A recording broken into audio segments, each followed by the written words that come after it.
Captain's Log Supplemental. Our problems seem to have doubled. We started our day with one time traveler and now we have two, which is a lot. Okay, not to be ungrateful, but if you had just waited like one more second, we wouldn't be stuck here. Do you know how worried I was? You disappeared in a vortex while I was in charge. For all I knew, you were dead or stuck in a dystopian San Francisco in the middle of a riot. Have you noticed that the references are weirdly specific? Indeed. I'm sorry, hold up. Look, I'm gonna keep this like 100% profesh, but I was thoroughly unprepared for how hot young Spock was going to be. Yeah, he's full of surprises. Like what? The body, the face, the ears, what? I realize we're all still reacting to the recent complication, but we also very much need a solution. One time traveler is a security threat. Two is A disaster. I thought you said they were cool. They are. This is serious.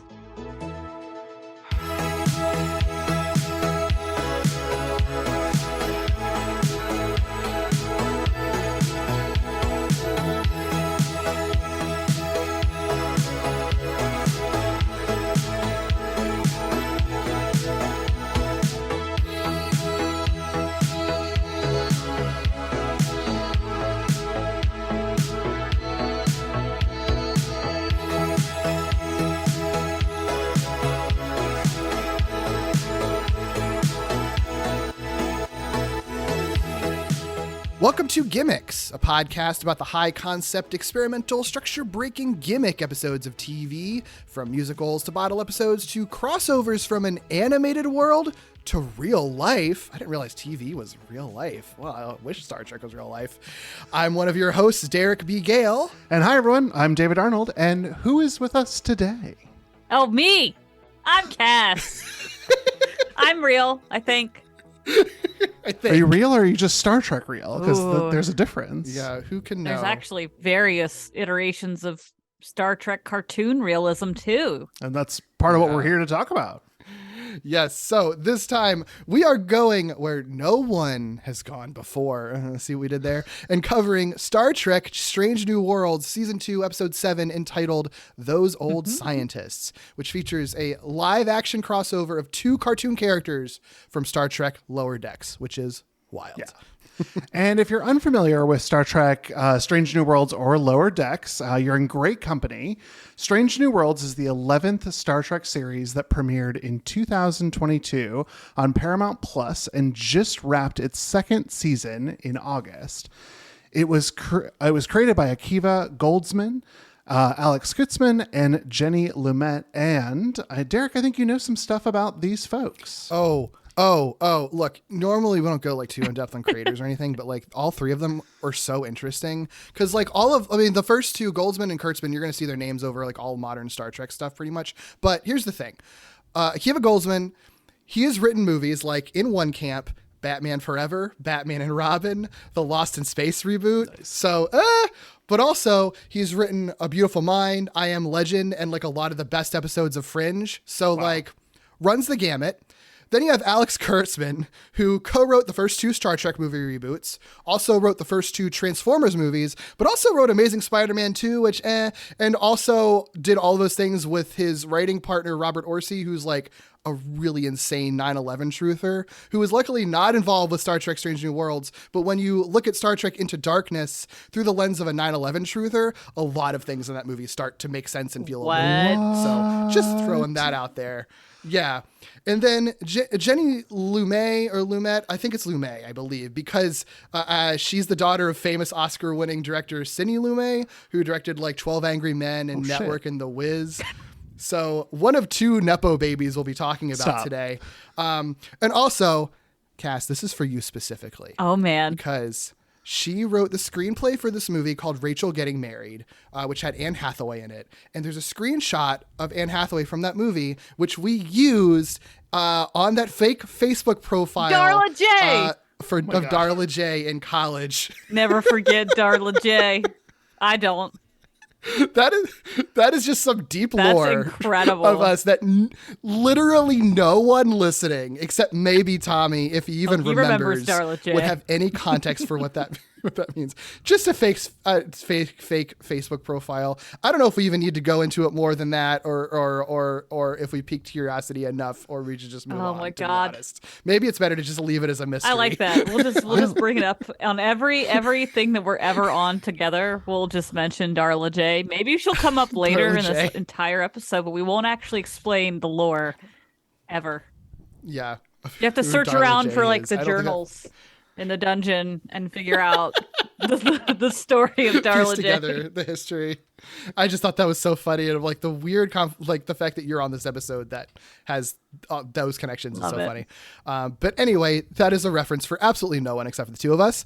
Also wanted to just bring up other connections. The current showrunner of Strange New Worlds is Henry Alonso Myers, who's also a producer on Ugly Betty and on Charmed, which are both shows that we have covered on Gimmicks. Charmed we covered with you, Cass. So the connections this was just destiny, I guess.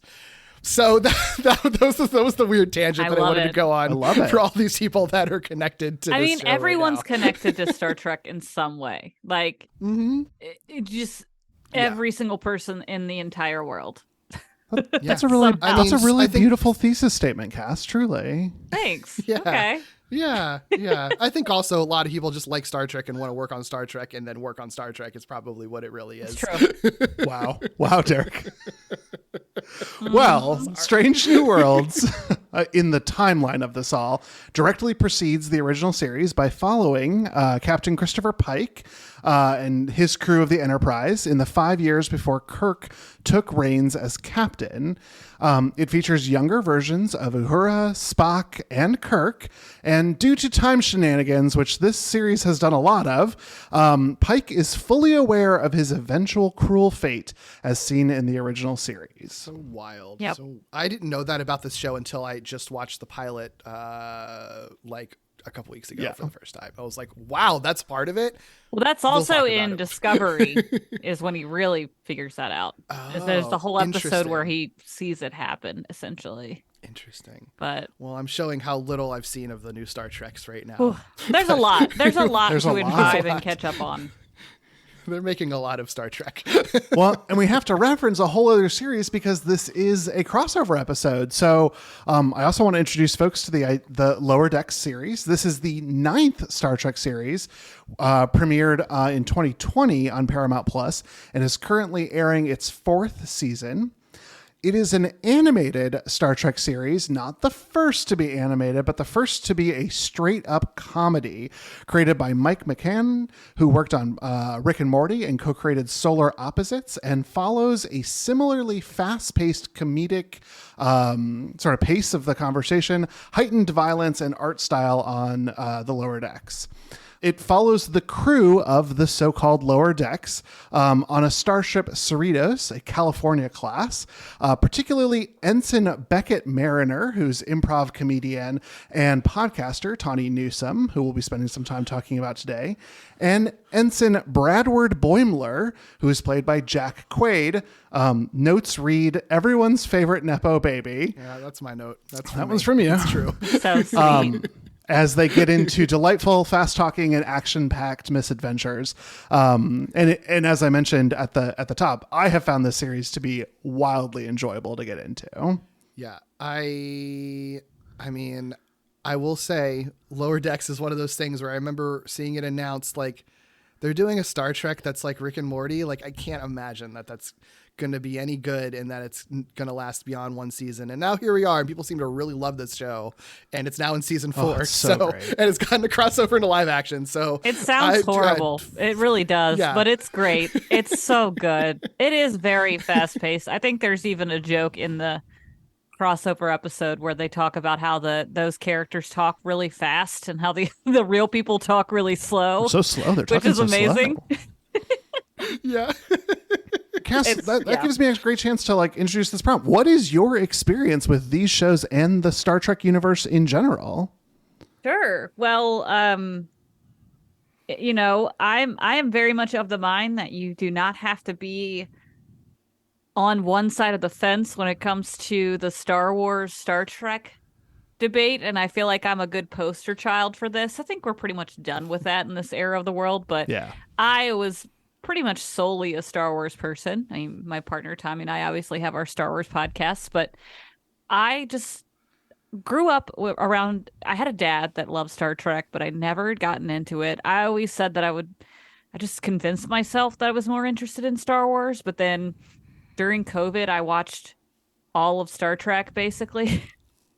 Not all of it, but I watched the original series. Then I went to TNG. Then I went to Deep Space Nine, which is my favorite. And then I watched most of Voyager. Derek can attest. I liked it, but then I just couldn't. I finished it. Wow, what a chore. Yeah. But and also Derek, there's a Lower Decks episode, actually the very first episode of the newest season that's very Voyager oriented, and you need to watch it. There are salamanders in it, so yes, I will watch it just for that. Yeah, absolutely. I love those goddamn salamanders so much. So if that gives you any indication, if you've never seen Voyager, that's why I never really I watch DS9 almost religiously now. Like I just put it on the background when I'm doing whatever. So good choice. And I love all of the newest Star Trek media. Like Lower Decks, yes. Prodigy is amazing. Discovery was one of the first newest ones that I watched, and I fell in love with it. And this is where I was so excited about Strange New Worlds. I just love all of it so much. I got to recently meet Nana Visitor and Terry Farrell at GalaxyCon. I have a picture of them, and they're like my space moms. I'm like looking at the picture. Aww. So I'm just so into it now. I'm so far into it. Yeah. Do you have strong feelings about, because I know like this new era of Star Trek, like all the Paramount Plus stuff, it is sort of like a different vibe and feel of like, the TNG Deep Space Nine era of it. Like I think obviously effects are better and there's a lot more like lens flares and stuff, and it's a little more serialized, a little more actiony. Like, do you have feelings on how that sort of compares to the more what's now, I guess, classic Star Trek, or is it just sort of like, no, it's all good? I think it's all good. And I think that this is another common thing that I think we're kind of branching out of, but a lot of the mainstream folks who enjoy Star Trek, obviously, same thing with Star Wars. There are people who will always argue that none of the newer stuff is good, and that there's always, we talk about this a lot, especially with the prequels on our podcast, but like there's a lot that is so consistent and similar as well in terms of diversity, in terms of like the emotion. I think a lot of that is very reminiscent to Deep Space Nine and TNG specifically, which are a lot of people's favorites in that same way. There's just so much great. Right. There's kind of less of except for Lower Decks, of course, there's less of a sitcom feeling to all the newer stuff because it's a little bit more serious. And I feel like TNG definitely had sitcom moments. It just felt like that. But I think it's all good, baby. I think it's all good. I love that. It's all good, baby. Yeah. Well, Cass, there's a question I want to ask you as a Star Trek fan, and Derek, I'm interested in your take on this as well. But like, how silly should Star Trek be? Because when I was doing research for this, man, there was a lot of division on discussion boards about Strange New World season 2. You've got this crossover with Newsom and Quaid coming into this. You've got the musical episode, and some people are just really mad that this is a fun time, and I had a blast with this. Yeah. I mean, Q exists. Like, Q was made everything fucking crazy in every single season. There's an episode of DS9 where they just play baseball. Like, yeah. They're lizards. They're just lizard people. Like, and I don't even mean alien lizards. I mean like literal salamanders walking on all fours that apparently fuck. I don't know. Like, listen, I'm not here to be a Voyager apologist, but I would just like to remind everyone that is the final evolution of the human form, not a brand new species. I'm sorry to bring up the canon, but they were just more evolved humans. Exactly. Look, it's true. We all want to return to the sea is really what it feels like to me. I think it makes a lot of sense.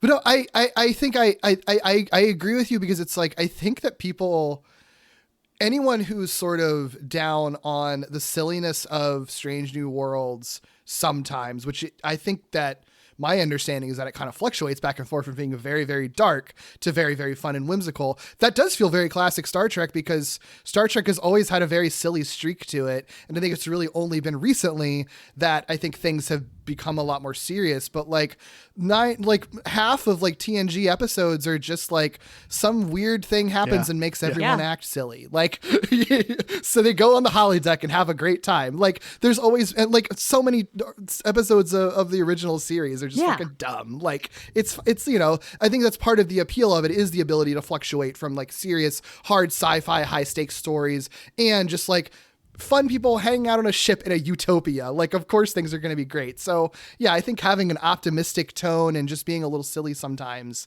like, I think that feels like in the bones of what Star Trek already has always been. That's the whole thing about science too in Star Trek, is like, there's like 3 explanations for every single thing that happens. It's like either a time thing or like a power thing or like a certain alien race has done something, and any of those things, any combination of those things can create, you know, a scenario where everyone speaks in song, or, you know, Data becomes a cowboy or whatever it is. Like, I don't know, like it's just, there's always something, and Data in itself is like the manifestation of all of that, right? Like he can be very creepy and terrifying, but then he's also like really wacky and goofy, and it's like he's even the very original took itself very seriously, but like you can't watch it without being like, this is so stupid. Yeah. Mostly because of the special effects, but also because like they're running around in like thongs and like gold robes and stuff, because they're always on Greece. They're always on some planet that looks like Greece. Like that's the only thing that ever happens. That's what the universe is, Cass. It's all the Mediterranean. No, you're really right, because I think the original series gets its camp from a historical view of it. Like I think we place camp into it, but then I feel like that informed TNG, DS9, few episodes of Voyager, but not all of them. And then further and further on and on. I haven't watched Prodigy, but I heard that Prodigy gets a little silly sometimes, even though there's apparently a lot of also dark stuff happening there, but it's a kids show. That's on my radar. And I know. Not that you'll ever know, because Paramount Plus has just erased it from existence. So it never bizarre, happened. and I hate it. There was no Star Trek Progeny. It never happened. Yeah. TV's just great. Wipe now. it out of existence. Just it's not like a bad thing that you needed to wipe out of existence. It was good. Yeah, it was. I heard fantastic things. Yeah, same. Yeah, I haven't watched a lot of this new era of Star Trek personally. Like, I mean, we've done a couple of Star Trek episodes, so people have heard my history with it. My dad loves it. I picked up on a lot of it, but it was never like my huge fandom. I've just watched a lot of it and absorbed a lot of it through osmosis, and I've seen plenty, but not all. For the new stuff, I really haven't watched much. I think just for the sake of accessibility. If I'm not subscribed to Paramount Plus when a new thing comes out, I'm just not watching it. So I've seen bits and pieces of like Discovery and Picard, but for this, I'm glad that we did this, because it did kind of force me to watch 2 different Star Trek shows to get a taste of both of them. So I did watch like the pilot of Strange New Worlds, and I watched this episode and the musical episode because I had to, and I knew it was going to come up. And Lower Decks, I watched like the first 3 or 4 episodes just to get like a taste of it. And it is sort of interesting. I have really enjoyed, I think, for both series, like sort of being able to, I think, swing the pendulum a little bit away from the sort of darkness that like the J.J. Abrams movies were maybe kind of going towards, and sort of being like, we are still supposed to be in sort of this fun like utopian future that's like really optimistic, and we can still do dark stuff within that, but sort of play with it. So, you know, you see that in Strange New Worlds like you were talking about, but even Lower Decks, it's like they play with like the Rick and Morty levels of like violence and a little bit of like, you know, of like satire and sardonic stuff, but like at the end of the day, it is not like the nihilism that Rick and Morty is by a wide margin. Like it matches the artistic style and pace of it, but like those, I was very happily, pleasantly surprised at how different those shows really are. Like it is not trying to be in the shadow of like Rick and Morty at all, and it is still like meant to just be like, yeah, these are like fun characters and having fun space adventures, and isn't there a lot of really cool wonder in seeing these cool different alien planets, and I think that it's impressed me how much the Star Trek stuff has balanced those sort of tones really well. Yeah. just back to the silliness, I just wanted to do a pull quote from this discussion thread because it sounded like the most awesome thing in the world. This was specifically about this episode. I'm not bashing Quaid's performance, but the clashing styles of the shows bothered me. It was like having Urkel appear on an episode of The X-Files. Oh, that would have been amazing. X-Files would have done. X-Files would have absolutely done that. If X-Files could have gotten Urkel on the show for something, they would have done that. Like, they literally did, like, I don't know if you got far enough into this in your X-Files watch through, Cass, but like, there's a late series episode where like it's just a Brady Bunch crossover. Like they go to the Brady Bunch. So I stopped house, watching. basically. I think I told you. I basically stopped watching when Mulder left. Yeah. Yeah. Not purposely, really, but like I also stopped having COVID because I think I watched it all while I had COVID. Wow. What a choice. So that was my other thing that I do. Apparently COVID just makes me binge watch shows I've never watched, but I think that's normal. I feel like that's a lot of people's experience. Yeah. So, but then I was like, oh, now I have a life again. I have to go do stuff. But also Mulder's gone. So, but there are also tons of episodes before that or that are extremely stupid. Silly. Like, again. Yeah.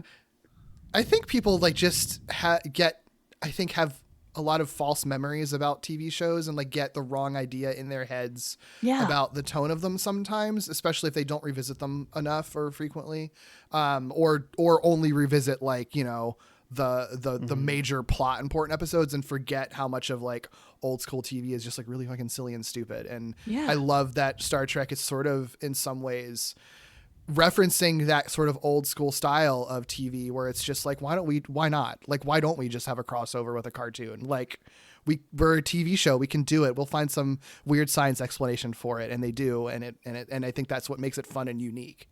Honestly, I think that more shows still need to do that. I think that's something that Tommy and I talk about when we go to like watch something some evenings. We're like, oh, this is too intense. We can't watch this tonight. Like you get like drained. Like I actually wasn't a huge fan of Game of Thrones. And I think it was because mostly it was like every episode was like, I had to make sure I took Xanax before I watched it. Like nothing good ever happened ever in that show. I don't think there was any weird, silly episode ever. And yeah, maybe it didn't make sense, but I think it was because it was so jarring that every episode was so depressing. Like, Cass, it was like you were taking AP European history, except that there was like a dragon every once in a while. Like it's not like a super fun show. No. Yeah, I think that makes a lot of sense. In the mystery and vastness of space, we come together. So many crew members from so many planets, everyone on their own journey. Ready for some fancy flying, Erica? Oh, you know I've got this. I'm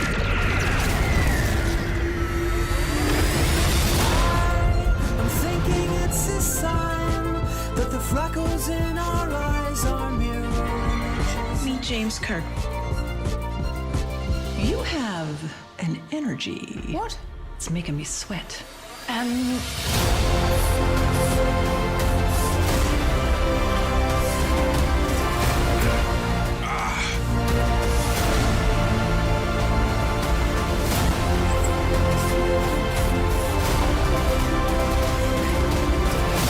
used to think of myself as always alone.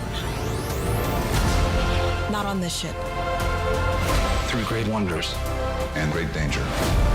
The next great age of exploration starts with us. Are you gonna say your thing? Everyone in the chair has their thing. I would like the ship to go. Now.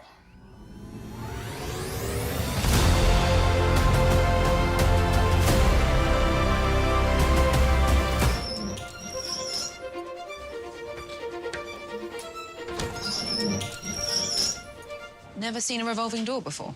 I'm from space. David, what's your? I don't even. I think you maybe touched on your Star Trek experience, but are you much of a Trekkie? Really? You know, again, like I would say that I am because I love the idea of Star Trek. I've seen probably half of TNG. I've seen plenty of original series episodes.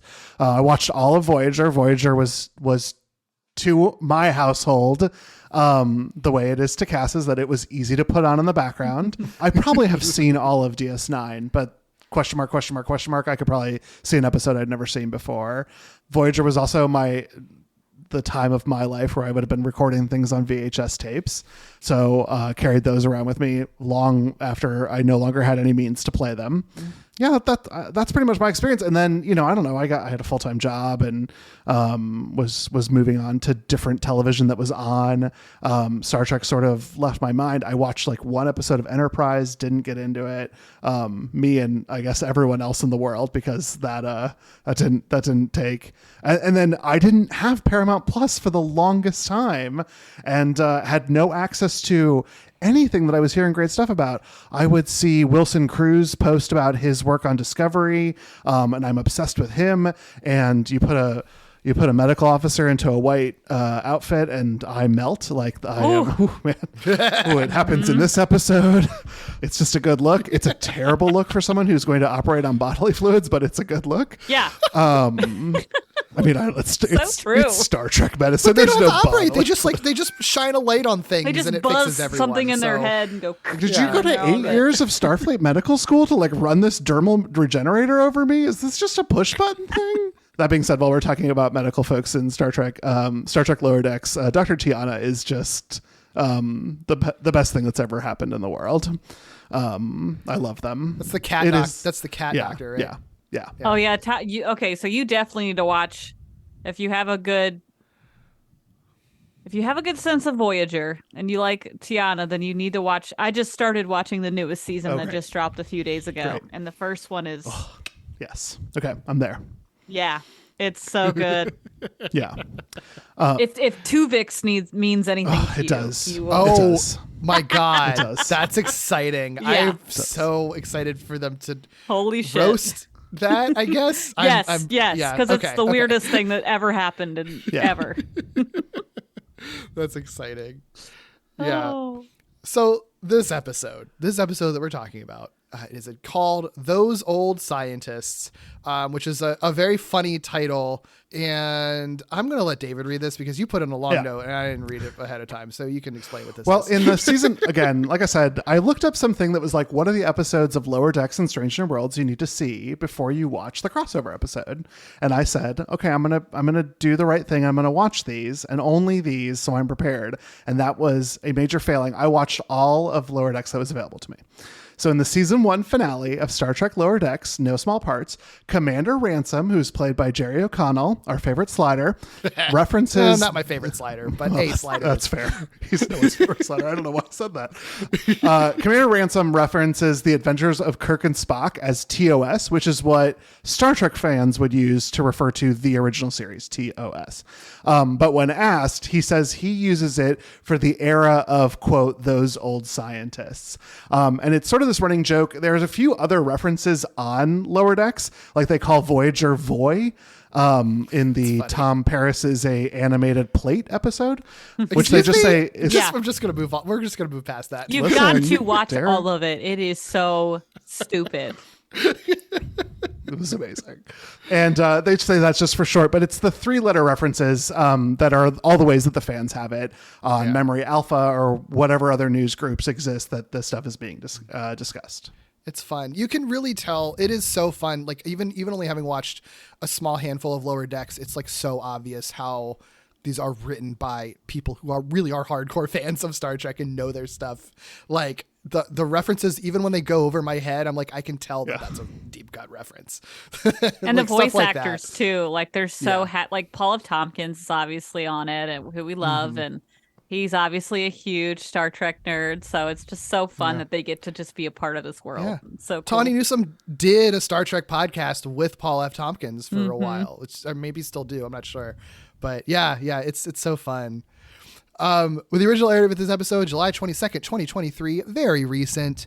The synopsis for IMDb is: an accident while investigating a time portal sends ensigns Beckett, Mariner, and Bradward Boimler through time from the 24th century, and Captain Pike and his crew must get them back where they belong before they can alter the timeline. The This episode was written by Catherine Lynn and Bill Wolkoff, which I do think is interesting because what they did is they basically got a writer from Lower Decks to co-write this episode, which makes a lot of sense. So Lynn is a writer and story editor on Lower Decks season 2, and also wrote one other episode of Strange New Worlds. So she was obviously very familiar with the show. She really hasn't done a whole lot of other stuff other than that. She has like some credits on the recent Carmen Sandiego cartoon, but like these Star Trek cartoons are the main things that she's worked on. Wolkoff wrote 4 episodes of Strange New Worlds, including co-writing the musical that came after this, but has written no Lower Decks episodes. So I think that they were probably sort of teaming up with, you know, probably half making sure it was Lower Decks appropriate, half making sure it was Strange New Worlds appropriate. He does have a really interesting career though, because he was a story editor on Kipo and the Age of Wonder Beasts and Once Upon a Time, and was also a writer on Tron Uprising and Star Wars Rebels. Wrote a number of episodes of that. Oh, wow. Love it. Yeah. Of course, the episode directed by your boy, Jonathan Frakes.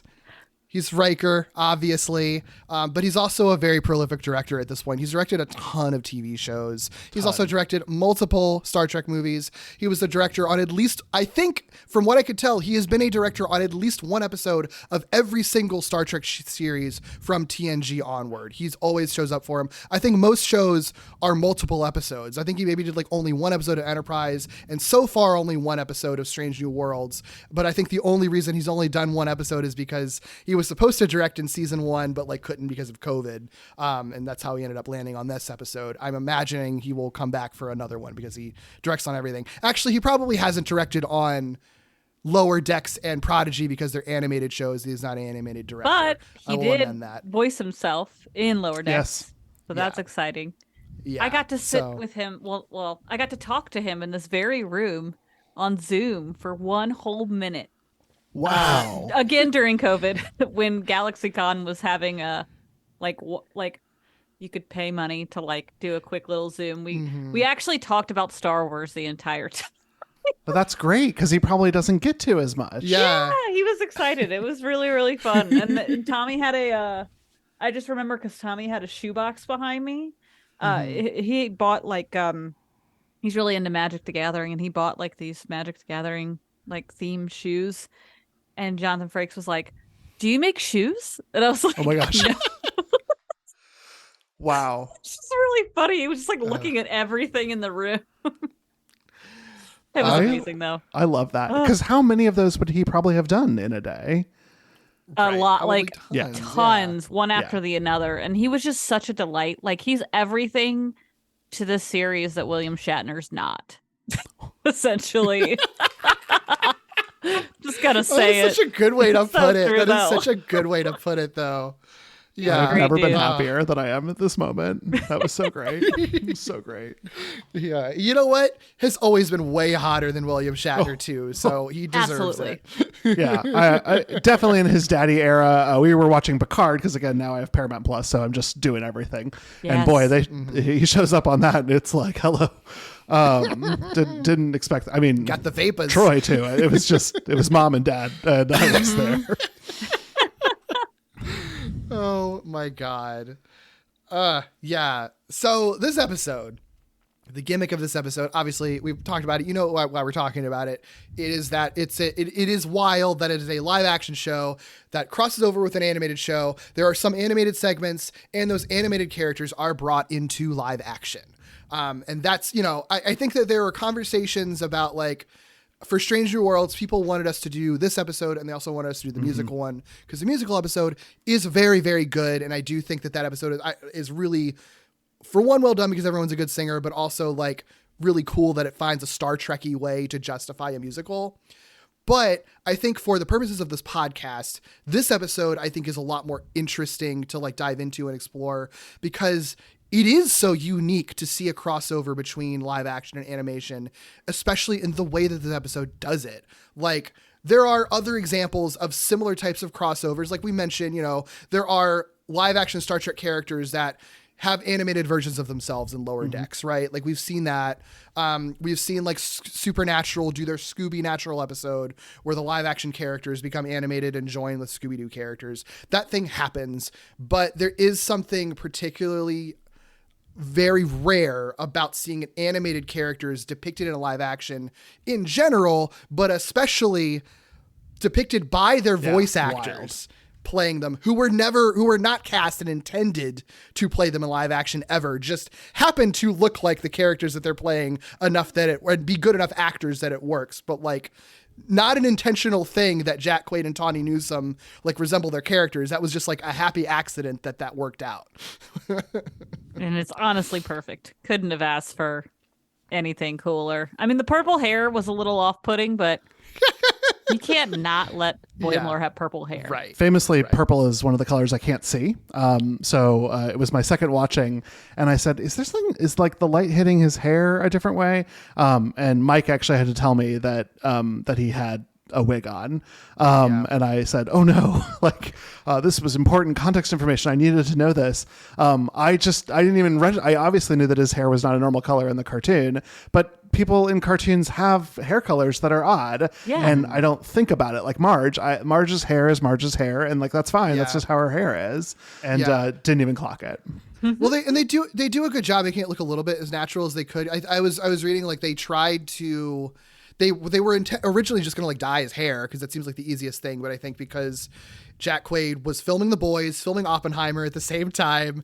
And also I think they were trying to keep the crossover a secret until they announced it. And like if Jack Quaid's showing up, walking around in public with purple hair, they're going to know what's going on. I think they still like figured out, fans still pieced it together anyway because Quaid and like Tawny Newsome were spotted like in Toronto together. And so people just kind of put the pieces together. But still, I understand the thought process. So they opted for a wig. And then I think Jack Quaid said like one of the wigs was a brighter, more cartoony purple to match the cartoon character of it all. But he was like, I just looked like an anime character. Like it looked too off-putting. Like it was like too much. And so that's how they kind of landed on the sort of like much deeper purple. Like you almost, even if you're not colorblind, you could almost like not notice that his hair is purple until the light hits it in just the right way.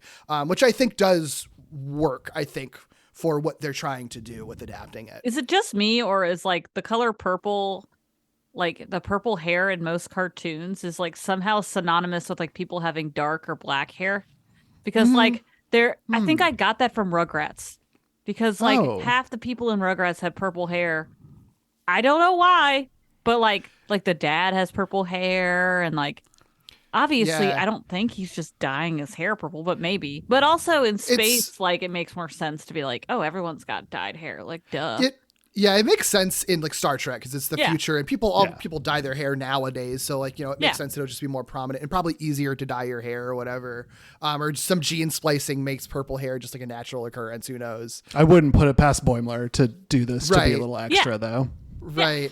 But that is a common thing in animation, like purple and blue are often used as a lot of times as like highlights, because it's harder if you're animating, like if you're trying to animate black hair, it's hard to like have highlights to it without it looking like, if you just do like a white highlight to it, like, okay, if you just have flat black hair, some cartoons, it's just going to look weird if there are no highlights at all or shadows or light or whatever. So they have to have some kind of highlight to like make it look a little more three-dimensional or reflect shadows. But if you just do like a white stripe, it might like look too much like oil or look like they just have like a skunk stripe or something. So they'll do like a deeper purple or a deeper blue to sort of signify like, no, there is like some shading in this person's hair, but it is meant to evoke like black hair. Like Elisa Maza on Gargoyles, like her hair basically looks like it's blue, but it's not. It's black, just with like blue highlights. So that's why you see that a lot in cartoons. And also I think just because it's fun and colorful to see different colored hair. Yeah. I dig it. Thank you also, Cass, for asking this question, because I did Google Stu Pickles to remind me of this. And man, these Klasky Chupo designs are just, man, they're so incredible. This was such an era of art. Yes. Yeah. And I think too, like, the other just thinking like historically, like David, you were doing some good research with trying to figure out how often, if ever, like this kind of thing has happened before, where it's live action or animated characters brought into live action, because that is such a specific and kind of challenging thing to do, and it doesn't really happen very often. Like the only example I can really think of,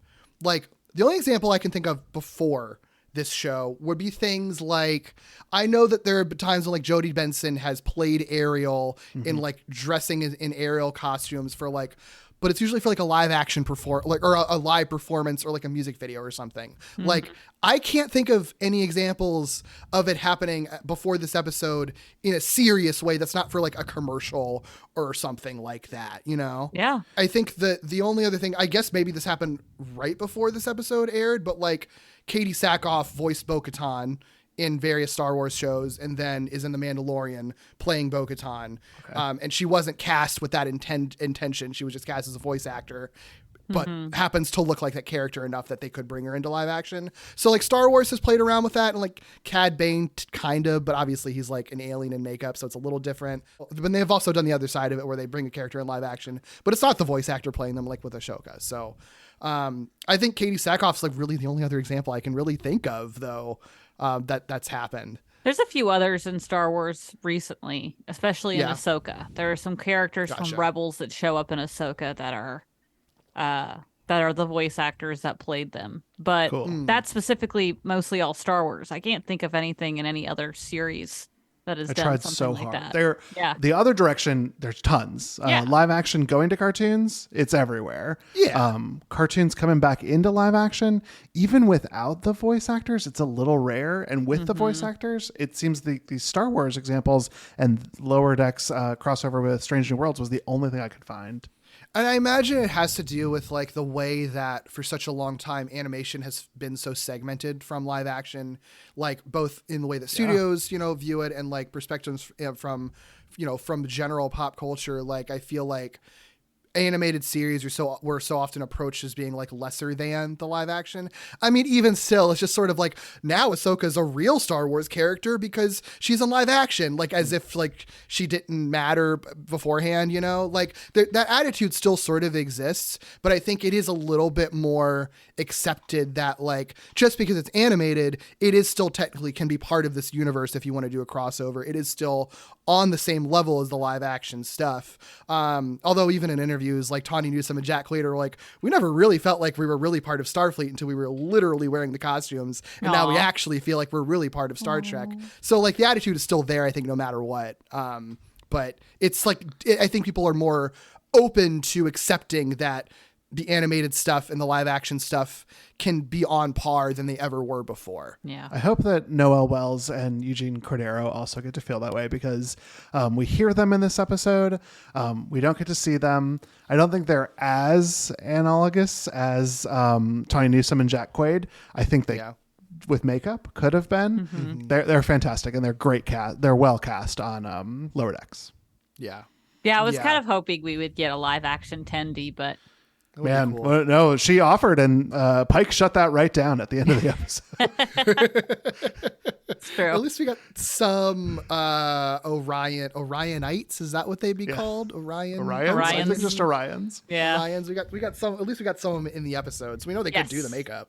They did it in Discovery too. There's some big Orions in Discovery, but it's just funny because we're in a time period, as you'll get to, where like Orions are just seen as pirates, which is very pretty offensive. Cool. Yeah, exactly. Like it's such a fun thing to explore and be like, no, these are just people that we live with now. Like, it is a really interesting. It's a really fun thing to play with, since they are playing with multiple time periods at the same time now in Star Trek, which has never really happened before. I feel like there were always, every era of Star Trek TV shows were always like, we're now in this century for a while for all of our shows until the next one comes out after all the other ones have been over. So it's kind of fun that they're able to like play across the timelines essentially and make those sort of references for the new aliens that they're coming up with. For sure.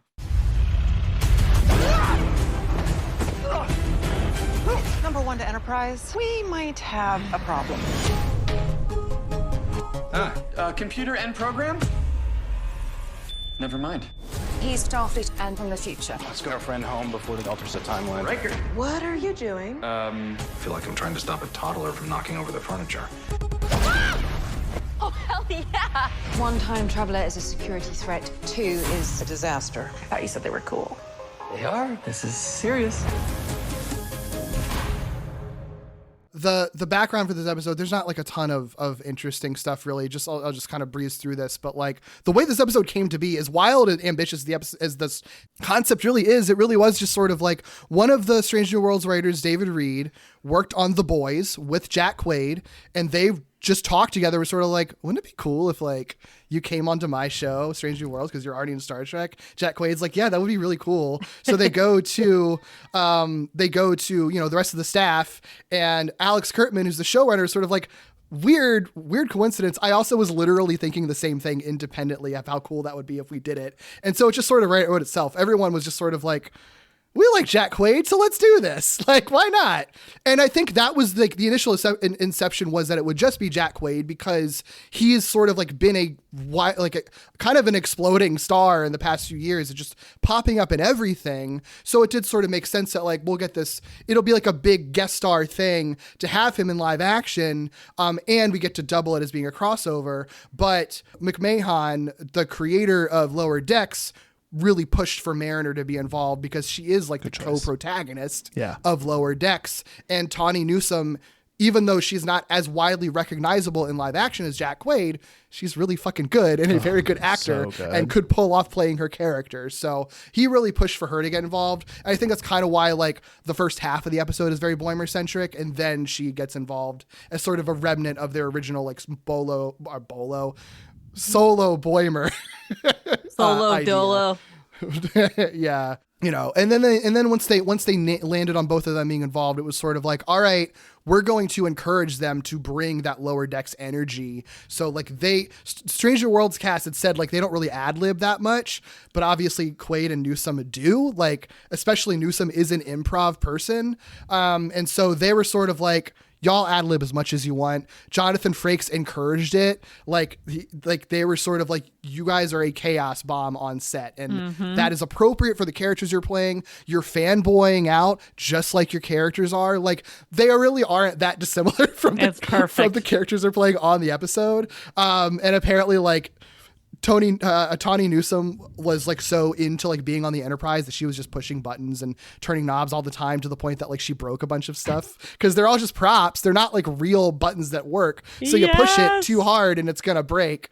There's this great little moment where they're at the like table all talking, and she's like fucking with something, and Boimler like has to like grab her hand and be like, "Oh my god, stop! Like stop touching shit." I think that was probably like a real life ad lib, honestly. Like it sounds like, I mean, they were just, like like Jack Quaid was basically sort of like, I'm going to see how far I can push this, be as unrealistic, cartoony as possible, because I'm literally a cartoon. It'll be Jonathan Frakes' job to pull me back as the director if I'm going too far. And I think that like they do kind of hit that right middle ground of like, they are so much more heightened than everyone else in this episode, but they aren't like, they don't stick out like a sore thumb. You know what I mean? Yeah. They don't. When Boimler does the Boimler walk, he definitely sticks out. That is true. That is true. His walk is so good. His walk is so good. And I put this in my notes a little bit further down, but to me, Quaid does all the animatics like he is a cartoon character. His eyes get way bigger than you would need to on a television show. It's like he's like on stage. He needs to be read from the balcony. And he's obviously got the excellent Boimler scream, but beyond that, his like Boimler's kind of boring. Like he talks like a normal person. Yeah, he talks fast. He says funny things. But it isn't until Newsome comes on that you hear the comedic tone of a cartoon come in, and she nails that. Yes. Yeah, I agree. I fully agree. We'll have some fun moments to talk about as we're going through the plot for sure. The only other thing I wanted to say about like the background for it before we really get into it is like, I say as we're like 45 minutes into this recording. So McMahon was heavily involved in the directing in directing the animated portions of the episode. So that's how they kind of split it, right? Like you have the actual person who worked on Lower Decks really heavily working on the animated portions of this episode, and then you have the live action director directing the live action segments. That's pretty normal. Actually, really similar to what we talked about with Community in our last episode. And the other connection to that Community episode we talked about is that Titmouse also did the animation on this episode. They also, did the animation on the video game episode of Community that we just talked about. So fun little crossover there. They do the animation for all of Lower Decks. I think we talked about that on the Community episode, but just funny that it's like Titmouse has come up like with back-to-back episodes with us, essentially. I hope that the rest of the gimmick season actually has these like little parallels between each episode that we'll do. Incidentally, though, it's not intentional. It's just funny. Titmouse just keeps coming up. Wow. It's just our studio, I guess. Wow. Space. The final frontier. These are the voyages of the Starship Enterprise. Its 5-year mission: to explore strange new worlds, to seek out new life and new civilizations, to boldly go where no one has gone before.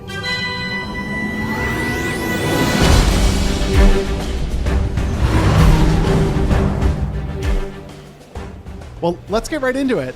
So we start, the cold open of the show is in the interior of the USS Cerritos, and then we later find ourselves on Krolmuth B. This is the animated part of the episode. And so we open on the Cerritos en route to Krolmuth B. The lower decks ensigns Bradward Boimler, Beckett Mariner, Sam Rutherford, and Devani Tendi are all in their hallway quarters.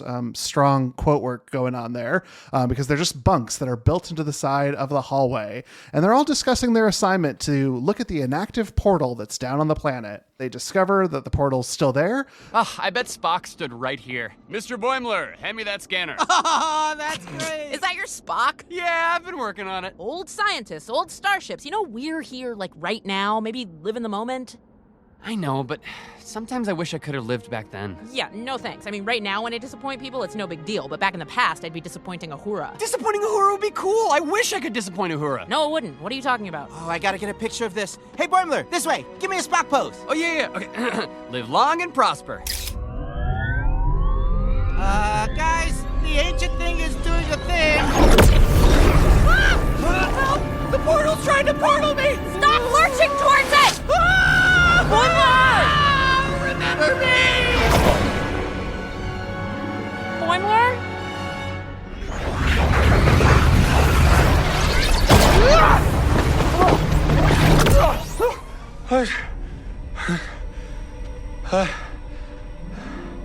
You guys look very realistic.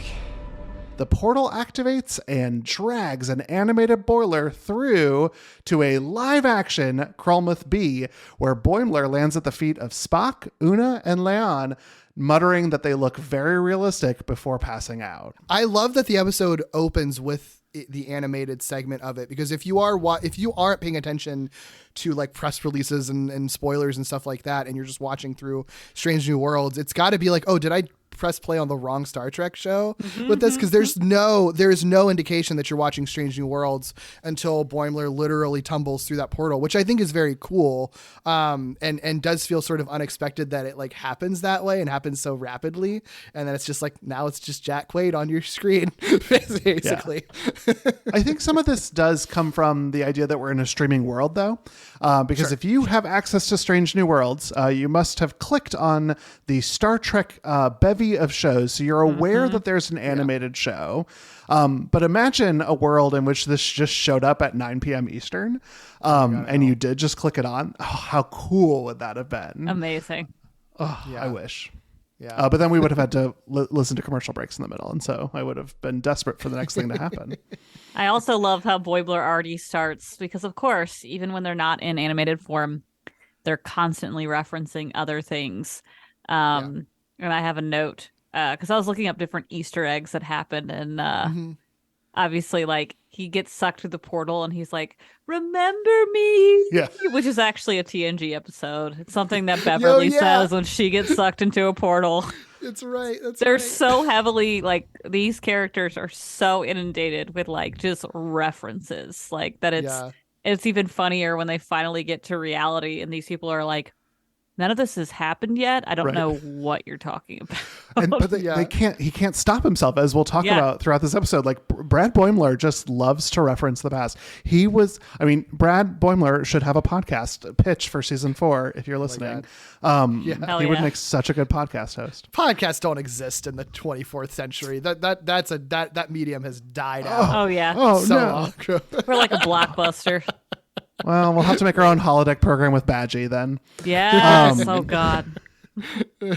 I do like that right before he says that line, he screams, "The portal is portaling me." Yeah. Was such a good line. Such a good scream. Yeah. I love Jack Quaid a lot. Like, I think when I was joking when I was like, he's my favorite Nepo baby, but like, I think that he is like, because like he's Dennis Quaid and Meg Ryan's son. So like, if you didn't know that, never heard of so him. it's like the most privileged person in the world. Yeah. But I do think he's one of those that I think is kind of like earned his place because he is really genuinely good and seems to have a lot of love and fun and appreciation for the work that he's gotten and like seems to be interested in doing just like random ass stuff. Yeah. Like he doesn't seem to have any ego about where he comes from. Like it's just sort of like genuinely a fan of Star Trek, genuinely a fan of like comedy. Like when you hear him on Comedy Bang Bang, he's like, no, I'm not coming on as a celebrity. I want to like improv with you guys and play characters just like you do because I love this stuff so much, you know?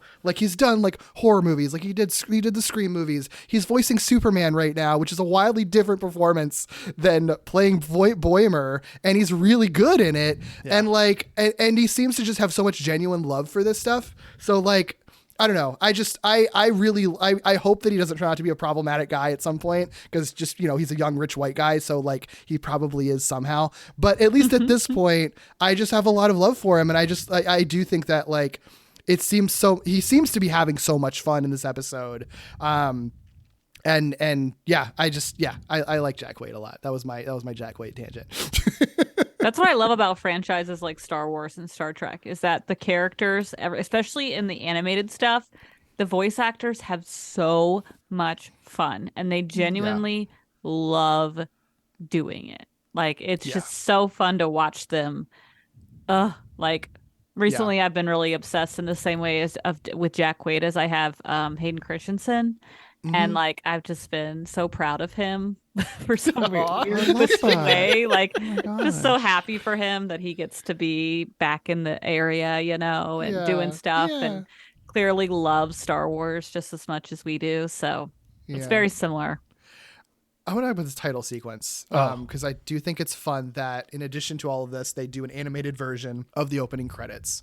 And it's pretty faithful to the Strange New World opening, except they also have that like one alien parasite that you see in Lower Decks, and also a koala bear outline. I don't really understand what that reference is. Why is there a koala there? So I believe I actually don't remember this. I remember putting this somewhere, but maybe you remember because you watched Lower Decks more recently, David. There is definitely a koala bear. It's my note. It's my note that says, "Ask Cass what the koala bear means." I forgot. I think it's a deity. I think the koala bear is a god. Yeah. I vaguely remember it being some type of godlike being in Lower Decks. So. Nope. Totally spaced that out, but you're 100% right. That's what the reference is. Wow. It's just so random, but it's great. Again, it's just like so much shit. Yeah. Also, thanks for that alien appearing there because now I finally know how to spell nacelle, a word that I've heard 6 million times. But when I went to write down, there's an alien on the nacelle. Yeah. Are those with the little engine bug thing? The warp things. They're they make the warp go. They make the warp go. Yeah. Okay. Yeah, we're doing it on video. This is perfect for a podcast. Yeah. They're all made up words. It's a made up word? Okay. I wasn't sure if that was a real word that existed. I'm pretty already. sure it's made up, but like what's funny is like Star Trek basically wrote the book for all like technology now, I feel like. I'm sure like real life things that are being made, like when we make true starships, they're just going to use Star Trek words. They're already there. Like you need to. Yeah, for sure. You know, they're going to design them to look like a Star Trek ship as much as they can. Because why? Because you're fucking cool. The nacelle is actually a part of an airplane, which is probably why it was referenced when they started to design starships. Cool. Love it. Thank you. Another thing I love about Star Trek, thank you, Wikipedia, in a poll. Another thing I love about Star Trek is it helped me learn naval command rankings. Me too. My aunt was in the Navy, and I was like, oh, I know what you're going to be promoted to. Thanks to Lieutenant Commander Tuvok. Yeah, never would have known the word ensign if not for Star Trek. True. That's fair. It's harder when you have to do it to the other branches of the U.S. military because you only know the Navy. Right. Oh boy. So now we're in the Enterprise. We start with a captain's log from Pike, who already sounds a little bit exasperated, which is funny. I love how just exhausted he is throughout this entire episode. Captain's log, stardate 2291.6. En route to deliver a crucial shipment of grain to a colony on Setlik 2, we encountered something more pressing. A time traveler. Mr. Spock ran an analysis of this delta. It's not just a badge, it's also a communicator. You just press right here. But flipping it open's the best part. I like ours better too. He and Una walk down the corridor looking at Boimler's badge. They're kind of commenting. I love the bit where it's just sort of like, so it's a communicator and a badge. But it's like, but the best part is like doing the flippy thing. Why would you not want to do the flippy thing anymore? Exactly. And that's how I feel about like going from flip phones to iPhones. I miss being able to flip open a fucking phone. I mean, I also miss being able to like slam down a phone to hang up on somebody angrily. Like, what do you do now? Angrily press the off button? It sucks. But like, at least with like the flippy phone, you still have like had a sensory thing to like flip it down if you're mad or flip it open to answer a call in a really cool way. Now it's like you fucking press a button. It's so boring. Every phone should flip. Yep. Wow. I mean, they are Hot actually take. making new phones That's that true. but they're They are. very weird looking. They're very weird. I don't they like look ugly. to crunch They're a so screen. ugly. Like, Ooh, no, that terrifies me. The idea of folding a screen in half. I'm sorry. I don't like it. Star Trek promised me pads. I can't go to a world where I'm crushing a pad by folding it in half. Yeah, No. I hate it. I don't like it. I want the razors back. Give me a razor that can still do smartphone things, and that'll make me happy. Agreed. Technology. Snake. Boimler awakens in sickbay, and he's shocked to see Pike. He attempts to end the computer program because obviously he must be on the holodeck. Hi, I'm Captain. Captain Christopher Pike. That's me. Computer and program? Never mind. Sorry. The portal. Oh my god, so that means I'm hello. That means I'm really on the USS Enterprise, yes. And okay, so what's the start date then? 2291.6. Ah, yes, 5 digits. Totally normal date to be living in. We already know you're from the future, so no need to do whatever it was you're trying to do. Okay, thank God, because I'm seriously freaking out right now. I mean, I can't believe that I'm here. Exactly how far in the future do you hail from, Anton? Maybe 120 years, give or take. Well, you don't look a day over 100. Funny, Captain, what's happening? It's very funny. It's not real, and he pokes Love Pike. Pike is not happy about this. But it's all real. Boimler quickly works out that the portal must have sent him back in time about 120 years, and he's freaking out because this was his dream. Una hands Boimler his communicator back, and he has a big reaction, and Una notes that was weird. Quick note for me, because you know I love a background gag. In sickbay, during wide shots where Boimler is seated, you can see the treads of his boots, and the Starfleet insignia is on them. Kind of like the sandals you would get if you went to an all-inclusive resort that show the name of the resort as you walk through the sand. oh my God. Hard for me to say if this is standard issue Starfleet boots. I couldn't Google any more Star Trek feet without getting into problematic area. Or if this is a Boimler specialty because he's just a super fan of Starfleet. God, I love that.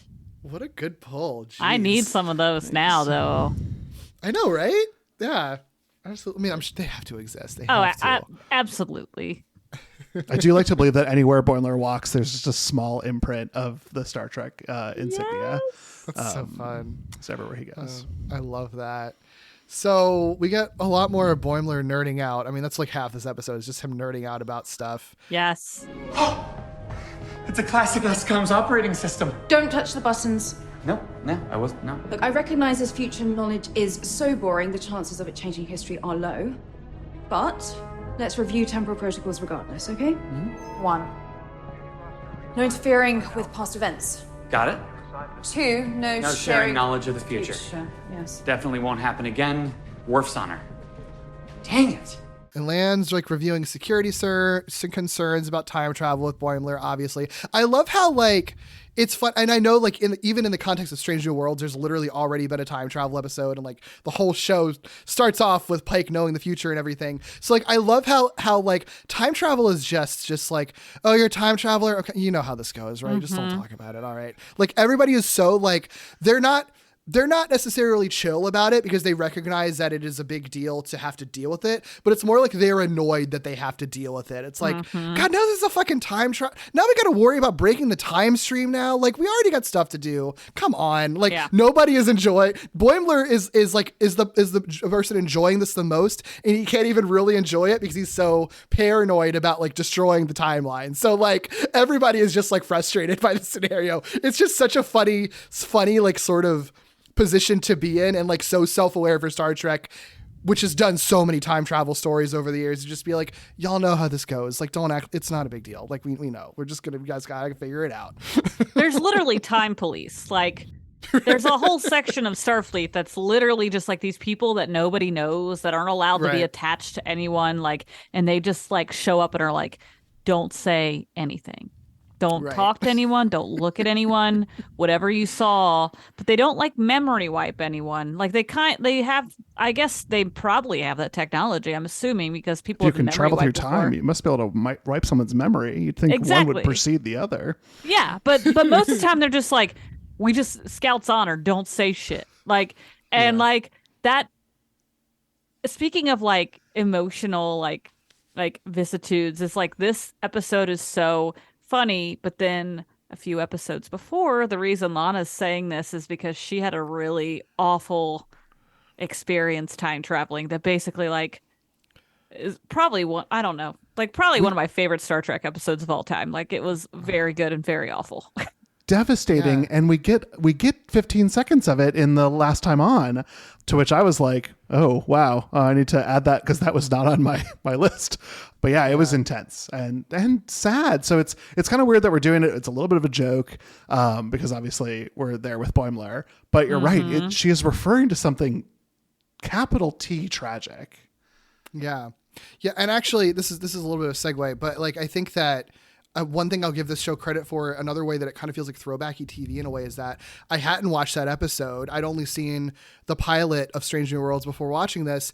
And yet just a couple of bits in the recap, I feel like I knew what was going on in this episode. Yep. I'm like, okay, she's had time travel trauma. So I even though I don't know the full breadth of everything she went through, I understand where she's coming from, which feels like very old school TV to me, where it's just sort of like, yeah, there are ongoing plot lines, but you're not completely locked out of an episode if you just drop into it. And this episode really, like, it's not a standalone in that it still addresses other people's, storylines, but like, I know I can infer everything that's going on and everything they're referencing through it, even not having seen most of the show. Yep. And I love that because like most TV is not like that anymore. Like it feels so, I felt so I enjoyed the episode so much more just based on that, honestly. That's so true. Yeah. I like the little, like the intros that they do reminding you of everything. And sometimes you're like, wow, like usually they're clipping more than one episode that previously happened. Yep. Like they're usually stacking like 3 or 4 different episodes at once. And you're like, shit, that's a lot. We've done a lot so far. Like, here we go. Yeah.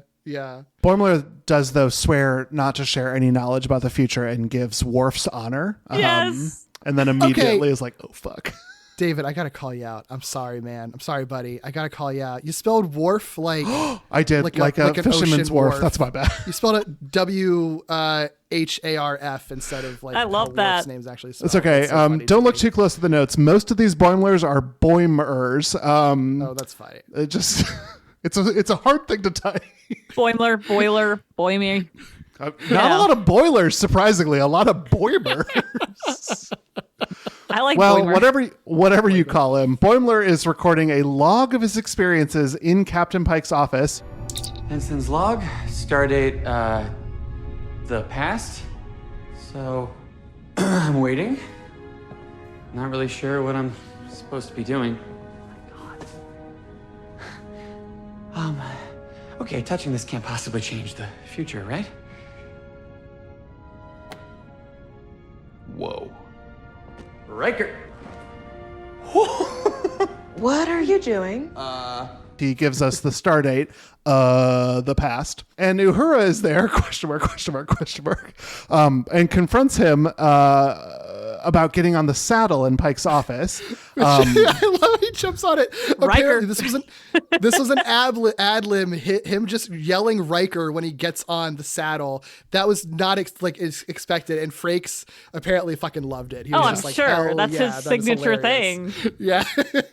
That's my favorite part of this whole episode. I love It's so anytime good. the Well, we Riker peaked. maneuver is referenced. It just makes me so happy. So good.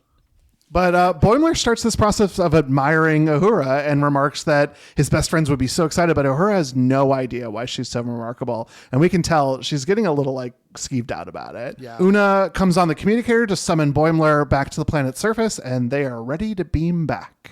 So they're back to the planet. Boimler's admiring the crew and their giant tricorder. And is that a classic TS-122 tricorder? It's a 120. Do you mind if can I hold it? Just thank you so much. Oh my god. They never improved on these. I mean, yeah, they got smaller and more powerful and arguably less likely to explode, but design-wise? Explode, you say? As helpful as this analysis of industrial design is, why don't you tell us what you were doing when the portal turned on? I love the line. It's so funny because because they can play with the past and future sort of colliding here within Star Trek's time, which is still our future. It still basically references back to the kinds of stuff that we say about technology all the time. It's so relatable because he's the tricorder is they never improved on this. I mean, yeah, it got smaller and more powerful and less likely to explode. And it's kind of and that's basically how we talk about phones now. It's just yeah, we were just talking about how great fucking flip phones are. And it's I mean, they did make them better, but they didn't really make them better though. Derek, those are objectively the three things that can be better. How could it be better when it was big and worse and likely to explode? Exactly. It's very funny. And the reaction to what do you mean explode? What? Although, random segue, sorry. I did have a tiny Chromebook that I attempted to install Steam on, which was a bad idea. And it started to smoke. It almost caught on fire. There was smoke coming out of it. And I was like, wow. All right, I guess I tried too hard. I feel so. Why would it even let you attempt to do that? It feels like it should just be no. Why would it let you get to a point where it's caught on fire anyway? Yeah. That thing's got the same processor as Derek's Razor phone. Right, pretty much. Yeah. Exactly. But Spock asks us about details on how the portal operates. Boimler provides those and says that they really just got through with dumb luck. And then we get a genre split because this is no longer a crossover episode. This is a horror episode because Spock looks directly at the camera and laughs. And I had to get an adult because it was so scary. It was so good. He is incredible. Yeah. Oh my fucking God. The music change and everything. Holy shit. There's it's so three of them weird. And they're all terrifying. Yeah. And it's so, I mean, first of all, I think I was reading that it was Frakes was very much sort of no, give me more, make it more, smile bigger, laugh harder. You have to make this weird, make it weird, bro.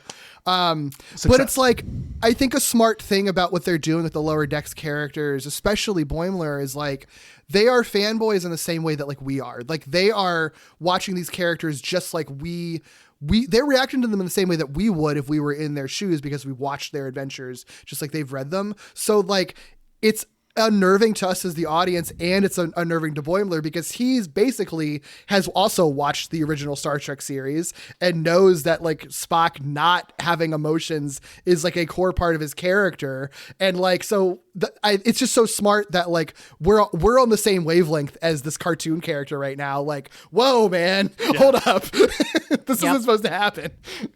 I would posit that even though Boimler isn't theoretically supposed to alter anything in the timeline, the fact that he encourages Spock to not be that way is kind of crucial to keeping Spock the way he is for the rest of the world. Yeah.